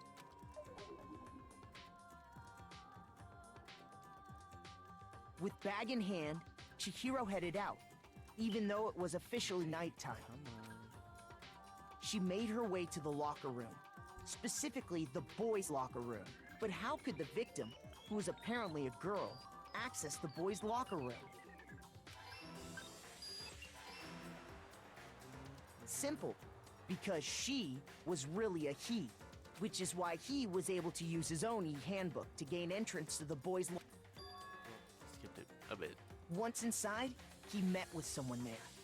And the person he met was the one who killed him.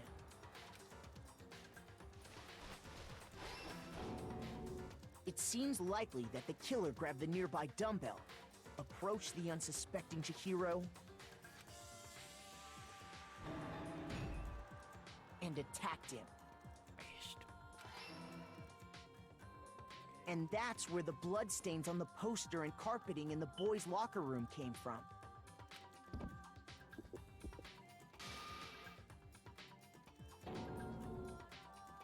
It was likely in the heat of the moment.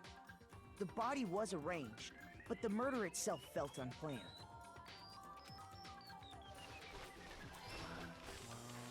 Which is why the killer hurried to try and hide the act. Then, removing the bloody poster, What?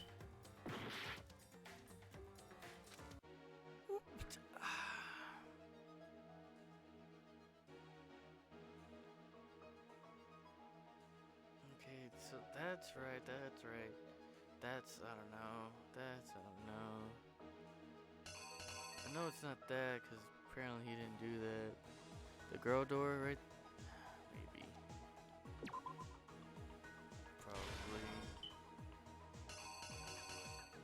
And then I guess him opening the door. The killer is you! Which is why the killer hurried to try and hide the act. First, pulling up the bloodstained carpet. Then, removing the bloody poster. Oh man. It And took finally that long carrying just to the get corpse into the girls' locker room. A girl's handbook was necessary to get into the locker room, of course. But this alone doesn't prove that the killer was necessarily a girl. After all, Sayaka and Junko's handbooks had been placed in the main hall. That's wrong. Using one of those, a boy could get into the girls' locker room without much problem. Yep. Yeah, my reasoning. I need to rearrange the events of the case. Okay, so it's not that one, is it? No, not that one.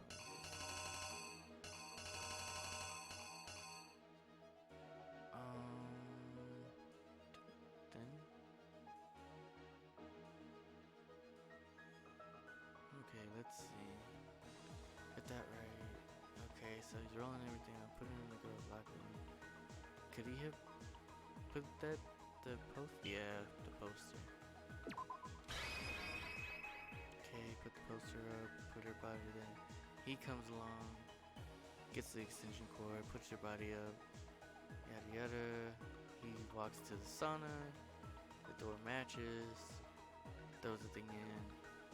Here's exactly what happened! After all, Sayaka and Junko's handbooks had been placed in the main hall. Using one of those, a boy could get into the girls' locker room without much problem.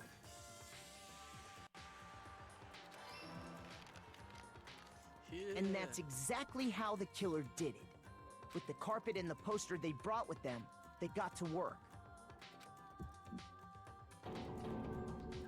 They changed the layout of the boys' and girls' locker room in what you might call a crime scene switch. That could have been the end of things, but no.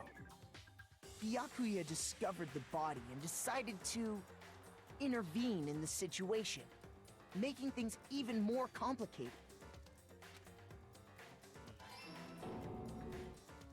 So, after stumbling on the crime scene, he went and grabbed the extension cord from the library, and then he got to work. He used the cord to string up Chihiro's lifeless body.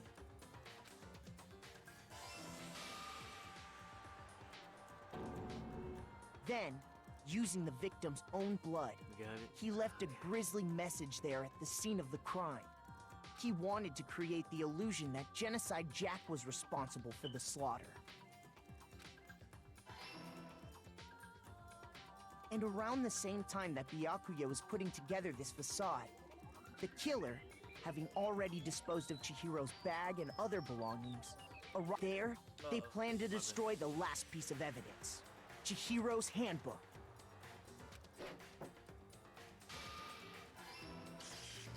And just as the killer expected, the steamy sauna was enough to ruin the electronic gadget.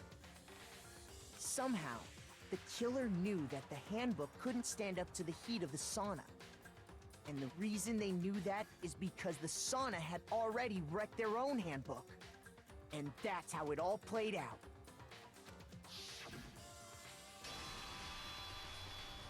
Isn't that right, That took Mondo way Orada? too long.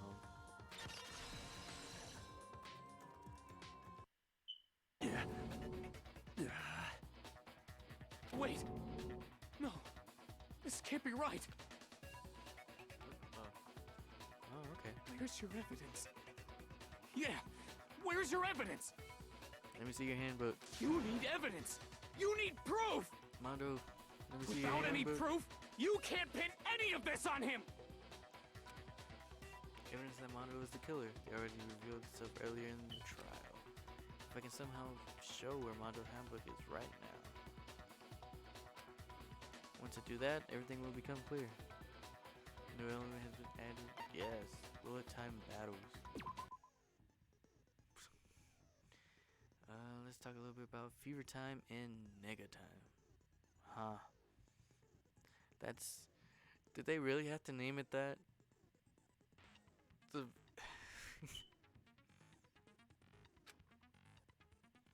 During the bullet time battle, if you press R1, Fever Time will activate and the tempo will be focused to its max. At this point, even if you push the button at random, you won't miss. Okay. So you can push X square, however you want, and destroy the opponent's verbal assault. But this only lasts until your focus gauge runs out. So make your best possible to use of your time. Of course, it wouldn't be fair if only you got access to a special item, right?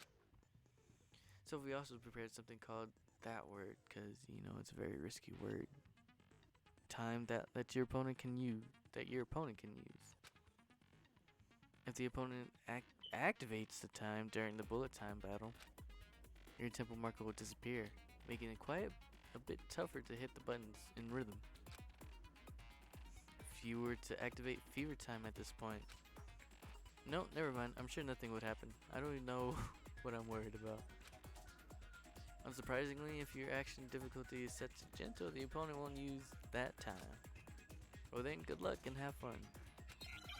So I'm using X and square this time instead of X and triangle. Moment of truth. Why are we doing it to him? Show me some evidence. You're wrong. I won't listen. I refute you. False. Show me some evidence. I won't listen. False. I refuse to vote. Show me some evidence. You're wrong. I won't listen. I refute you. Oh, dude, I don't know what to do. Nobody believes you. Nobody wants to hear what I have to say. Oh, God. Already come at the end of the debate. Well, then the class trial is officially adjourned. The trial reveals who's the blacken. Oh, it's me. It would appear one of the most votes is Makoto. However, Makoto is not the blacken. Too bad. Looks like the real killer graduates. On the other hand, everyone else must be punished. Is this really the end for all of us? Is it all over? What do you say? Yes. I refuse to give up yet. I'm gonna get like a C or something on this one. Okay, now I need to read this. Fear time. Okay, during bullet time, if you press the... Oh, that's why. Be focused to its max at this point. Okay. Paired.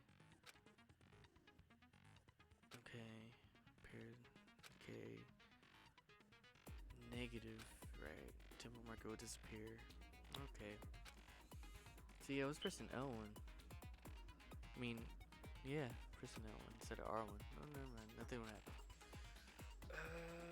Okay. Good luck and have fun. Moment of truth. Show me some evidence. You're wrong. I won't listen. I refute you. False. Show me some evidence. I won't listen. False. I refuse to vote. Show me some evidence. Oh, dude, I'm pressing it. You're wrong. I'm pressing it. I won't listen. I refute you. False. Oh, my gauge is going down. Come Show on. me some evidence. Come on. I won't listen. False. You're corrupt. I'm missing. Dude.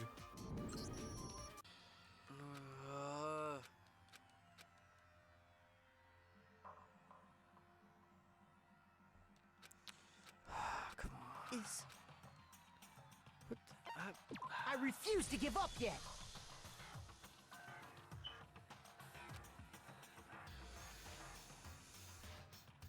Okay. I mean, I'm pressing. Let's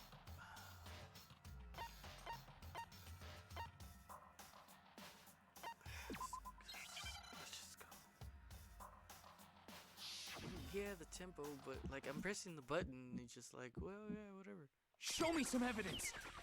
You're wrong. I won't listen. I refute you. False. Show me some evidence. I won't listen. False. I refuse to vote. Show me some evidence. You're wrong. I won't listen. I refute you. False. Show me some evidence. I won't listen. False. You're corrupt.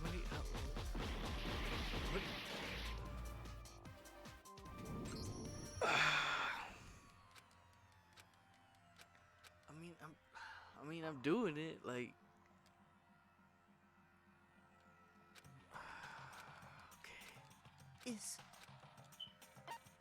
I refuse to give up yet. I mean,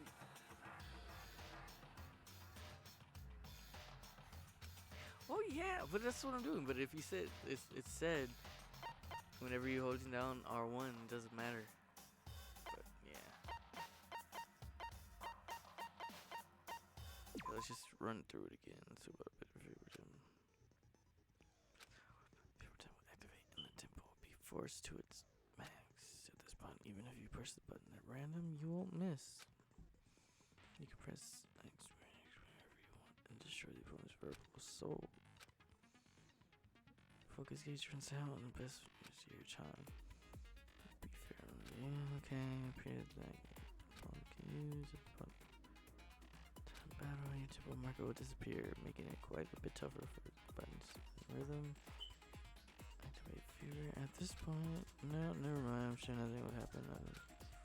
Surprising action of difficulty save potential.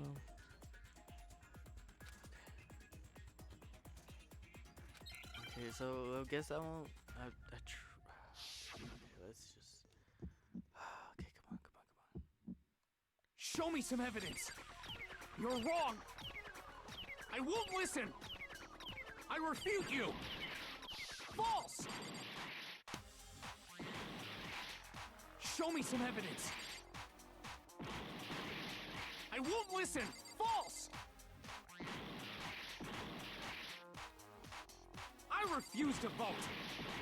Show me some evidence. You're wrong. I won't listen. I refute you. False. Show me some evidence. I won't listen.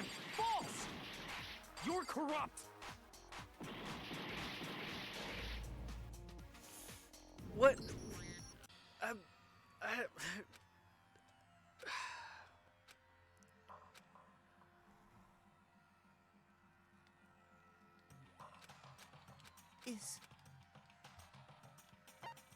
I refuse to give up yet.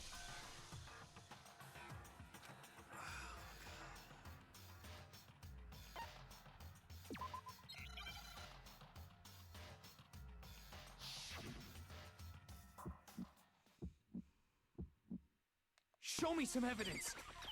You're wrong. I won't listen. I refute you. False. Show me some evidence. I won't listen. False. I refuse to vote. Show me some evidence. You're wrong. I won't listen. I refute you. False. Show me some evidence. I won't listen. False. You're corrupt. I refuse to vote. I refute you. False. You're corrupt! Show me some evidence! I won't listen! I refuse to vote! Show me some evidence! This should prove it! It was triangle. That was the button I was missing. Triangle. It wasn't square, it was My triangle. thinking so far is right. Mondo must have replaced his broken handbook with Leon's. In which case, we can just check each of our handbooks right now. Once we do that, we'll... We don't gotta do that. I knew it was triangle. Huh? Yeah. Yeah. I did it. I killed him. Oops. They threw me off.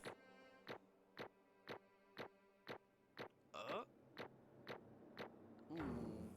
A, I still got an A.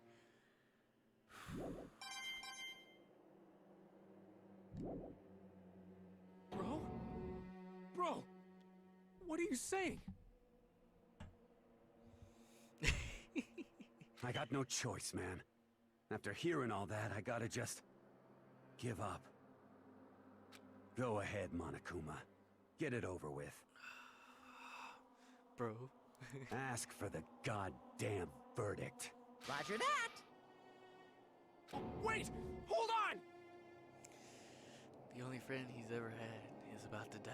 No waiting! No holding on! Time for the moment we've all been waiting for! Grab your lever and give it a yank! Who will you elect as the Blackened this time around? Will you make the right choice or the dreadfully wrong one? What's it gonna be? What's it gonna be?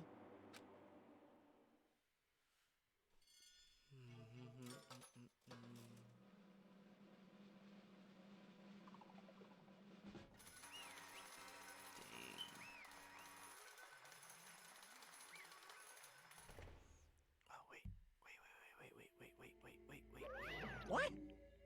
Oh, looks like you got this right again. Yep. Yes, it is so. The blackened Kyochi Fujisaki is Mondo Wada. In case you're wondering, the vote was not unanimous. Kiyotaka or Taka chose the wrong answer. You're treating very close to the danger zone, Mr. Ishimura. You need to be more careful. Treading. Jesus God. I refuse to believe it. Hold on. I can't do it. There's no way he could kill somebody. Well, I Sorry. He did. What is this? Why are you apologizing? Why? Why did you do it? Why did he do it? Now then. Well, it looks like Mondo's taking a vow of silence, so allow me to explain on his behalf. Actually... The story of the murder this time is the sad story of two men. Oh, I think... Ha! But for anyone who doesn't really want to hear it, you can hit circle to fast forward the text. Oh, no. Anyway, there was once a young boy. His name was Chi.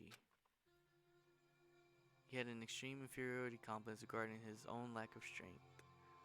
Maybe Mondo liked him, but didn't know he was a guy. Maybe. You're so weak, even though you're a boy. He'd heard things like that as long as he could remember, and he couldn't overcome his weakness. Yeah, probably reason why. On the contrary, he tried to hide, he buried himself further and further into that weakness. Yeah, that's really is sad.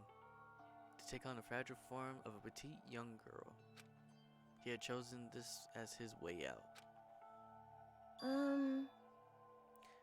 Now nobody will be able to say anything even though you're a boy. But no matter how tightly he wrapped himself up in that shell, the inferiority complex had already taken root deep inside of him, and was not so easily weeded out. As it turned out, the shell was completely empty. The complex didn't disappear, instead it only grew stronger and stronger. I'm weak. Weak, weak, weak, weak, weak, weak, weak, weak. Once the killing game had begun here at the school, he had no choice but to accept this fact. After all, this world is survival of the fittest. If you're not strong, you don't survive.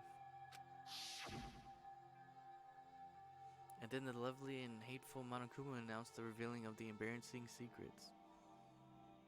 Ooh. Which of course included Chi's embarrassing secret, which I was more than willing to divulge. Even though he dressed like a girl, Chi is actually a boy.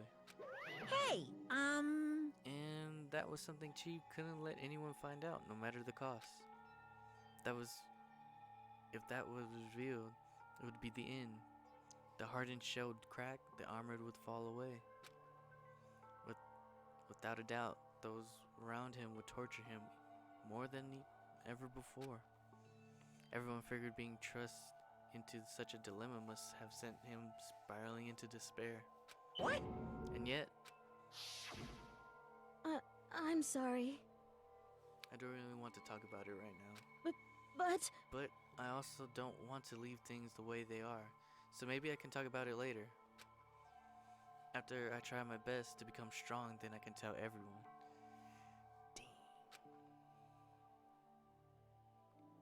Annoyingly, he used the threat of discovery to motivate himself to become stronger.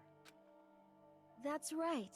Now's my chance. I want to change. I'm going to get stronger and accept who I am. Strong enough so that when someone says, even though you're a boy, I'll be okay, I'll get better. With that thought at the front of his mind, he resolved to take immediate action. And so, the day he made the commitment to begin exercising, he was prepared to retrain his mind and body. But sadly, that would be the first and only chance he would get at it. Hey, When he decided to start exercising, he thought it would be good to ask someone for help. But he wanted to tell that person his secret first, and then ask him to help him from there. And the person he went to... Yeah, that's right. It was me. Yep, it sure was. The biker gang fella had been painfully clear about how important his manly promise were. So Chi probably figured that even if he confined in Mondo, his honor would make him keep the secret. Plus, Mr. Macho Mondo was the very symbol of a strong man that Chi had always aspired to. Maybe talking to Mondo about it will help give me some courage. So he went to ask Mondo to help him become strong. That was his aspiration. And he thought only with Mondo's support he would ever be able to come close to that. Correct. So then, that must be why Mondo did what he did, to keep the promise he'd made to Chi. Did what he did? You mean that's why Mondo carried Chi from the boys' locker room into the girls' locker room? Indeed. Yes, that's exactly what I mean. Wasn't that the cover-up what he'd done? Certainly. That could have been part of it, but I don't think it was the main reason. The real purpose was to keep the promise between men he'd made to Chi. But how do moving the body keep it secret? Because if everyone knew he'd been killed in the boys' locker room, then everyone would have been arguing about how she got in the boys' locker room, right? Once that started up, at least a few of us would have immediately begun to suspect his identity, so he tried to protect Chi's secret by putting him in the girls' locker room and stealing his handbooks, see? Then Mondo did all that to keep the promise he'd made to Chi, who he'd also killed. But why? Why would he do that? The more I hear you talk, the more I don't understand. I mean, you guys trusted each other, right? So why did you? Because no matter what, I don't want anyone to know. I knew it. So that's what triggered it after all. The possibility of having your embarrassing memories and secrets exposed. What is this? That's impossible. Nothing could have been that bad. Something he didn't want anyone to know, even if it meant killing somebody? You're wrong! It's impossible. Don't make me repeat myself. How many times must I repeat myself? To judge others by your own standard of height of folly. Oh, it's a height of folly. Even if you can't comprehend it, he obviously can. That's all there is to it. Well, while we're on the subject, why don't I tell you? The embarrassing memory, the secret he didn't want anyone to know. Hey, You know what Mondo did? He killed his own brother.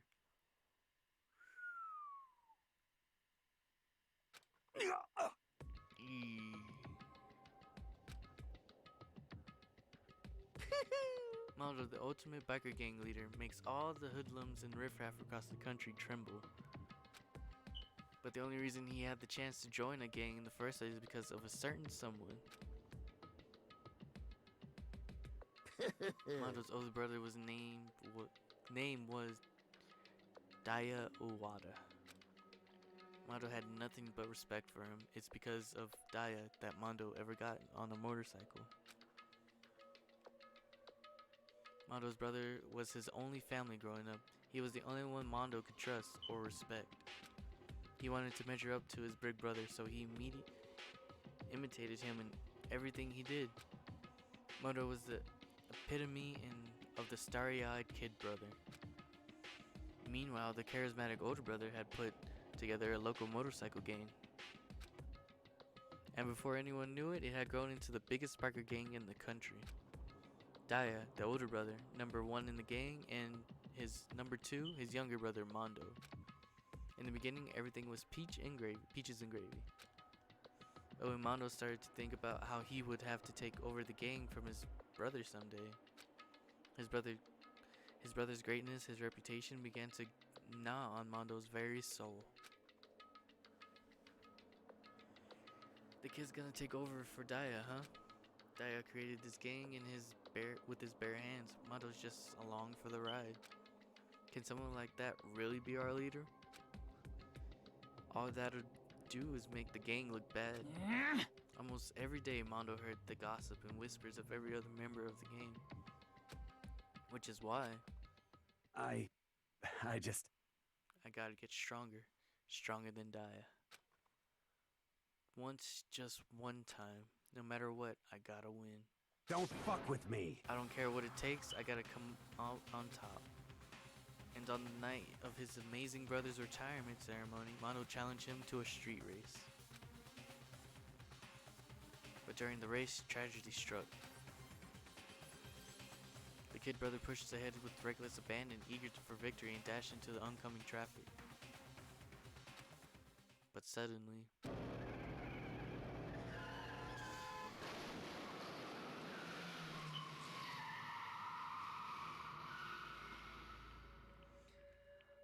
laying on his kid brother's arms, the older brother delivered his final words.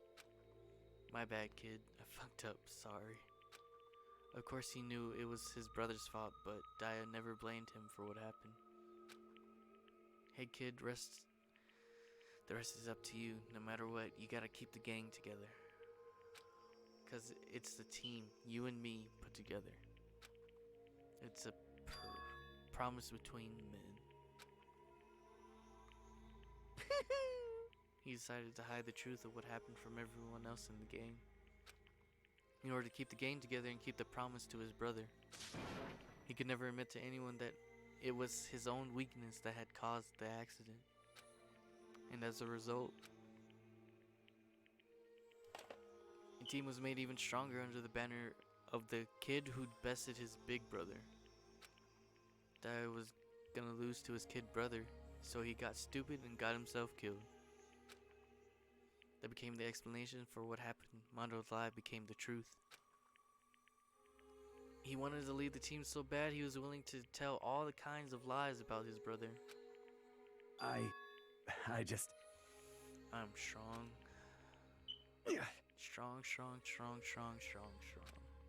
And yet, as soon as our killing game began, he realized no matter how tough he pretended to be, he was just another weakling that could die in an instant.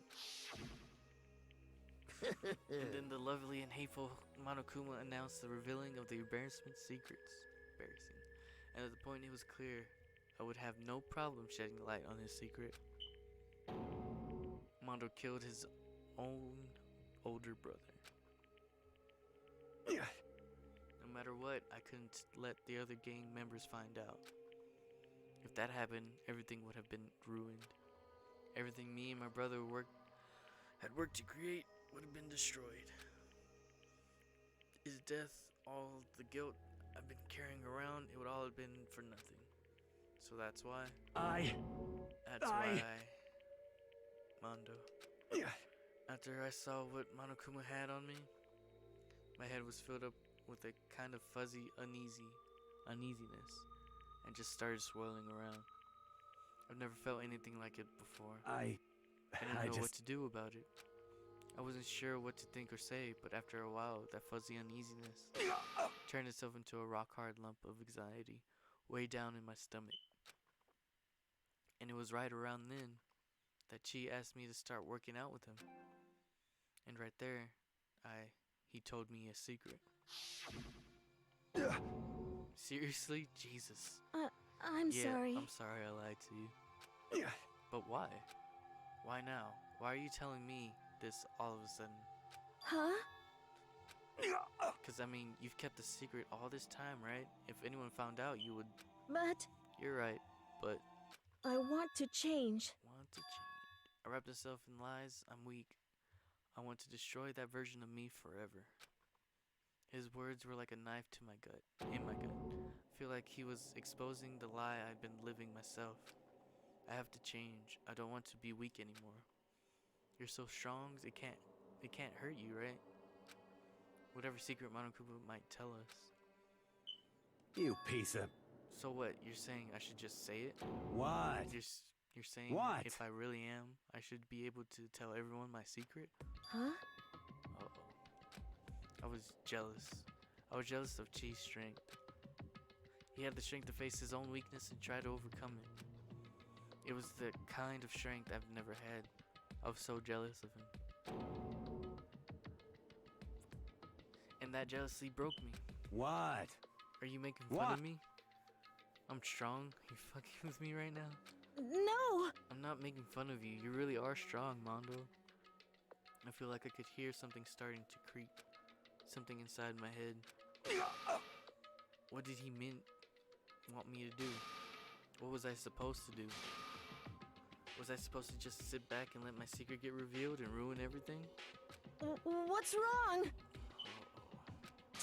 Damn you! Why did you have to tell me all that? Are you trying to rub my failure in my face? I No, I just just wanted really admire you. I admire your strength. Yeah, that's right. That's right. I am strong. I'm strong. Strong. Stronger than you. You son of a bitch! Stronger than Daya. Who's Daya? Bonk. I don't remember anything after that. When I woke up again, he was lying at my feet, covered in blood. I had a dumbbell in my hand and I was just staring at him, down on the ground. Hey. I killed him. I killed Chihiro. Even after all this time, I'm still just as weak as I've always been. And thanks to that, I did something I can never take back. Mondo. He was normally so aggressive, so angry. He hid that weak side way away from everyone. That was his secret. A weakness like that lived in a heart like his and turned him cold-blooded. God damn it. Look at him. You see? You're all just like him. For a secret from the past for a moment. For that, he killed another living human in cold blood.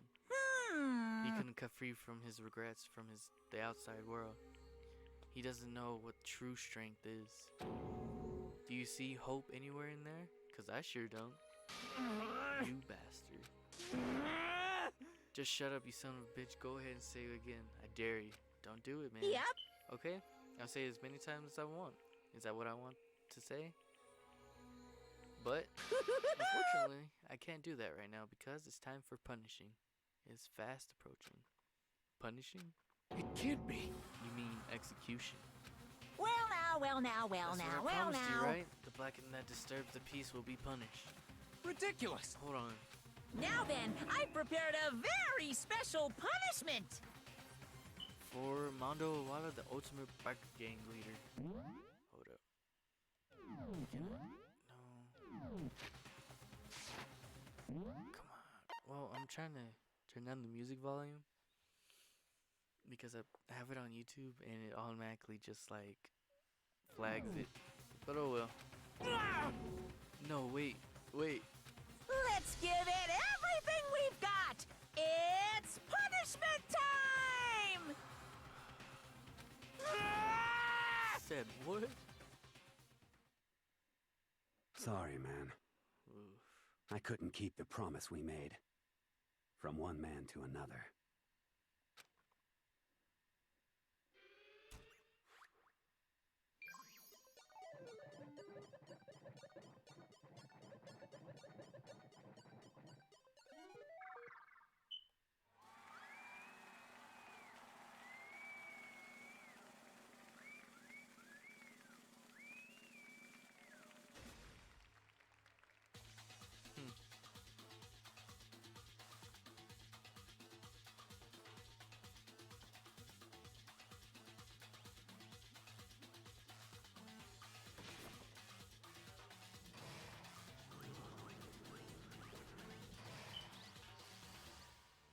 The Cage of Death.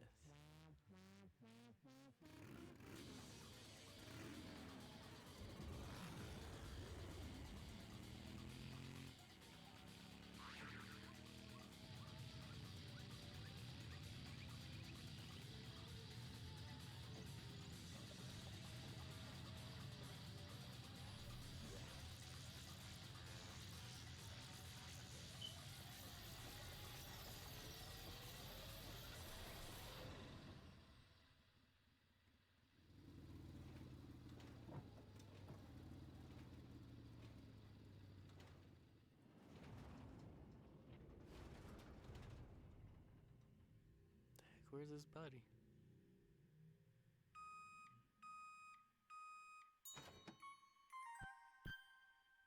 Huh.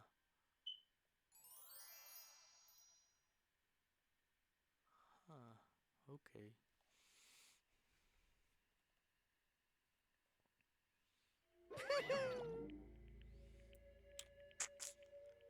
Laugh at death and your soul will forever be at peace.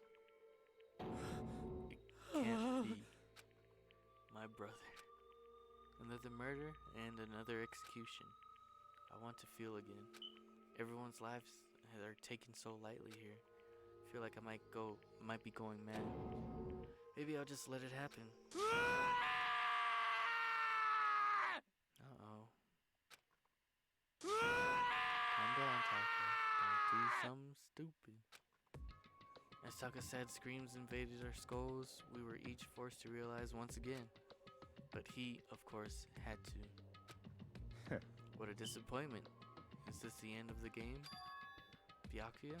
What is this? You're completely insane. You know that? A game? One of our friends is dead. Do you realize that? Naturally. Of course I do, because this game is life or death. Hey. I don't have anything to say to you. I don't have a response except that. However, I just don't understand why. Why did you go out of your way to disguise Mondo's crime? What? Why? Isn't it obvious? Because it made things more interesting. His voice was calm, emotionless, like the voice of death. It chilled me to the bone. Last night, when the murder took place, I was in the library as usual. Honestly. So you ignored the nighttime rule too? That rule never mattered to me. I don't recall agreeing to it. There is nothing to be done. Well, I don't particularly care. Please continue. The night grew late, and I decided to return to my room, which when I stumbled upon him. I spotted Mondo coming out of the girls' locker room. After he'd gone, I looked inside and saw the corpse. What? You mean you actually witnessed the murder? He was such a fool. He didn't have the slightest idea that I'd seen him. Well... So, you're saying you knew the culprit was from the very beginning? That's right. Indeed, but if that had been the end of it, how boring would that have been? I mean, what a waste of time to have the answer revealed right at the beginning. Which is why I decided to lend a little helping hand. I thought it would liven things up. You did it all to liven things up? I see. So after hearing about Genocide Jack from Toko, you decided to use that to create the fake murder scene? But damn, man, if we hadn't figured it out who'd really done it, you would have been dead too, right? Well, obviously I would have revealed the truth before I reached that point. Of course. Byakuya turned and looked me in the eye. I could feel his sharp eyes piercing into me. Thanks to a certain remarkable someone, he never did. And I was able to perform an interesting experiment. Interesting. Once I do decide to become blackened, I know who I'll have to watch out for. It's me! Correct. So, that was your reason? Are you satisfied? Indeed. Yes, we're done listening to your story. He's gonna take out Kyoko. Hey. Moving on, there's something I'd like to ask Monokuma. What's this? Oh, I'm up next? You like to perform these elaborate executions each time, correct? My question is, why? Do you like them? But you know, this punishment, this despair, it's not just for you. All the punishment, all the despair is my gift to mankind itself. What? You're over-exaggerating. I'm not over-exaggerating. These punishments are meant to transfer all hope to despair. Damn. What do you mean? Huh? Mean? Mean. Mean? What the heck? Mean. Damn it! Good grief, I don't understand why you have to pick apart every little stupid thing. Whatever, it doesn't matter. In the end, I'm going to stand alone as the victor, and then everything will be revealed to me. Ooh, how exciting! Oh, the noble son of a noble family. Truly, you understand me. I think this is the start of a terrifying friendship. That's enough. Shut up, I would never stoop to a level of a childish criminal like you. Let me just say this. After I have achieved a complete victory, you're up next. I'm going to find you and kill you, understand? In the name of my family. In the name of Togami family, for which victory is foregone conclusion. You're getting all riled up! So close. It's just like you're the main character of a video game or something. No trash mob for you. I swear, whatever it takes, I will kill you. Temper. Sounds like someone needs a nap.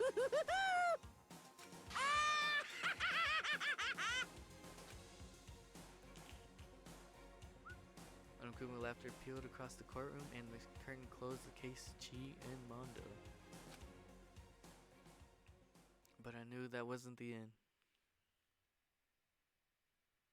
Yeah, he's talking all this big talking. Whoa, he's dead now. The killing game would still continue. Because the mastermind wouldn't let it end. For those of us who were still alive, our worst fear and despair kept on multiplying. It was kind of despair that felt like a blind puppy in hell and had more of a future than us. All of our courage, our effort, our friendship, it felt like it amounted to nothing at all. It was the worst kind of despair.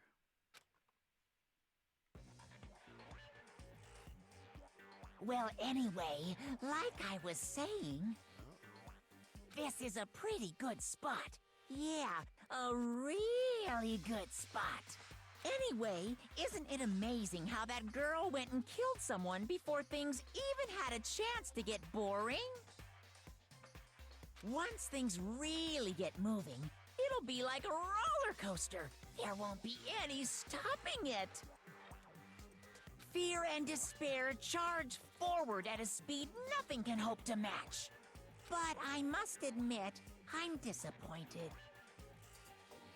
I went to all the pain and effort of making you part of the group, and you couldn't play your part.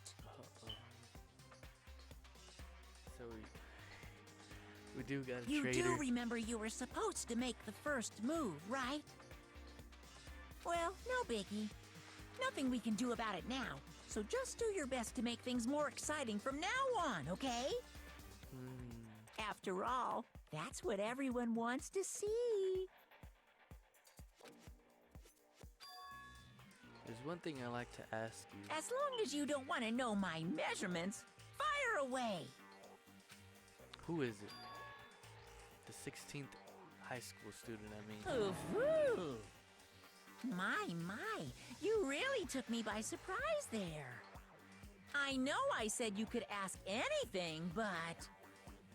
Super denied, ultra denied, demonic denied! Because you see, that's my ace in the hole. And nobody be dumb enough to reveal that, right? No matter how close they were to their friends. Dude. Don't tell me he's Kyoko. Boy's life of despair. Oh, that makes sense now. The end.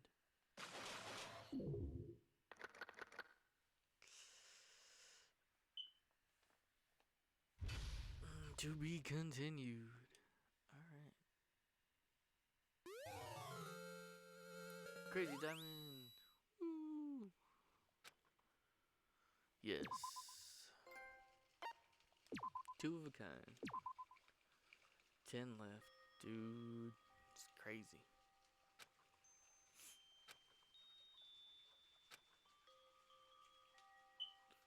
What? I know I shouldn't cry. Why?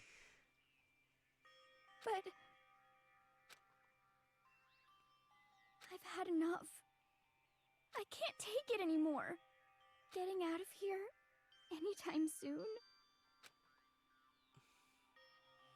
Yeah. It's impossible. I can't let myself think about how much I want to get out of here. If I keep thinking like that, I might decide to.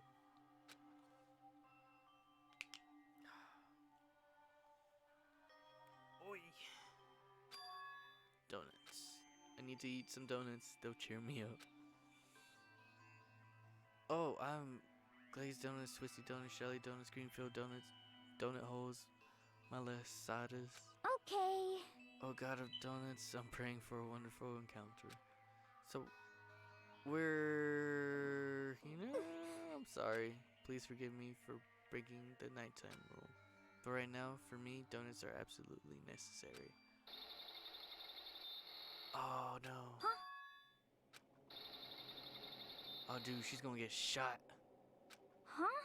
What's that sound? Sounds like coming from the bathhouse. Oh, I thought she was gonna get shot. But I'm super scared, but is someone there? Uh-oh.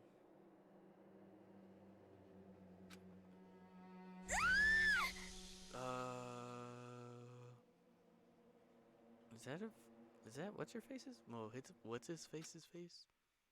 Chapter 3. Next Generation Legend Stand Tall, Galactic Hero. Huh. Yeah, the morning after conclusion, the second class trial. And she's not here. Everyone made a dining hall just like always, and I expected to start like any other day. That was what I expected, but the count kind of sucks, huh? Togo and Byaka still refuse to show up. And I haven't seen Miss Asahina anywhere. She said her stomach was hurting, so she was taking it easy in the room for today. Oh. That's rather unusual for her. Normally she's so full of energy. Which is exactly what makes me worry. So then. So it's just 7 of us then. It looks that way. How about that? It's time like these where we need to commit chairman. The committee chairman needs to get things going with a bang. That dude ain't doing nothing no more. Impossible. Or not. This dude's dead on the inside. Taka hasn't said a word since everything that happened yesterday. One look on his face showed he hadn't slept a wink last night. It must be because Mondo. The two of them became so close, and he finds out Mondo killed Chi. And then having to watch Mondo get punished and nothing he could do about it. I can't even imagine what must have been done to him. Well, what it must have done to him. Well... So, I mean, what's gonna happen now? We haven't found a way out. And we have no idea if help's ever gonna come. Now I'm all depressed just thinking about it. We simply have to make the best of things, do our best, get along, and live here together in peace. Yeah, I think it's her. I think she might be the person that Monokuma is talking to. Because she's always pushing like, oh, hey guys, let's live here forever. But who knows? Forget about the outside world and accept this new life, and it's the only hope that we have now. What, to live here forever? Well... Here we have every convenience. We have food, clothes, and every need is seen to. Why are you dissatisfied? In fact, let me ask you this. What is it about the outside world that you long for? Is that okay? Competition, discrimination, victimization, and violence? As society grows, so does its perversion. In which case, is our current situation not demon angel, pretty pudgy princess? Oh. Huh? Oh, he's naming off things to do one. Here we go! Maggie the drill shop owner, the bunny-eared Amazon, Catgirl, Dogboy, Robo-Justice, the Galactic King, and what I mean is there's no 2D here. There is nothing to be done. The mastermind puts such a base desire to their advantage, bending you to their will. You know? Okay, well anyway, since Taka's like catatonic, as the oldest one here, I'm officially stepping up to take the lead. Oh yeah, dude's 21. So we're all going to work together and spend the rest of the day searching the school. Searching? I'm right, well, I right? mean, since the class trial is over and all, Perhaps there should be new places for us to investigate. Yeah, that's the ticket. Maybe we'll find some kind of clue this time. Well then. Then once we're done eating, let's split up and begin looking around. Do you have any problems with that, Celeste? There may well be a discovery waiting for us, which may further enrich our lives here. No, the point is to look for clues. And just as we were starting to come together, she barged in and ruined the conversation. You called for me and so I appear. Genocide. What? Nobody called for you. How come it's Genocide Jill and not Toko? Yes! God, this place is just amazing. Finally a place I can just be my murderous self. Jake, come on. Which is why I've decided to stop holding back and spread my wings. No more hiding in a cave for me. Plus, I have another battle to fight. The whole killer with a split personality thing is so overdone. I gotta destroy that stereotype. You SOB! I'll fight all day and all night to murder those totally slanderous cliches. But you are a killer with a split personality. If she went here, my chances of survival would go up at least 10% if she weren't here. Come on, you gotta back me up here. Even the biggest stars need the little people to hold them up. Well, whatever else we have to do today, first we should eat. We can't do anything on an empty stomach. You're right, let's hurry up and eat so we can start our investigation.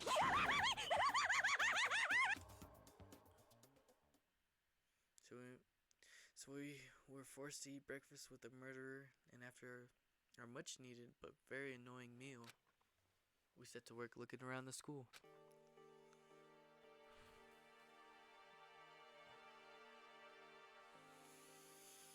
Okay.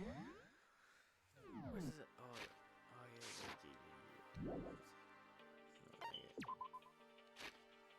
There it is. Alright. We finished our second trial. And yeah, so there's new stuff that we get to explore next time. Yeah. Thank you everybody for watching. Thank you everybody else who tuned in and just left. You guys are great.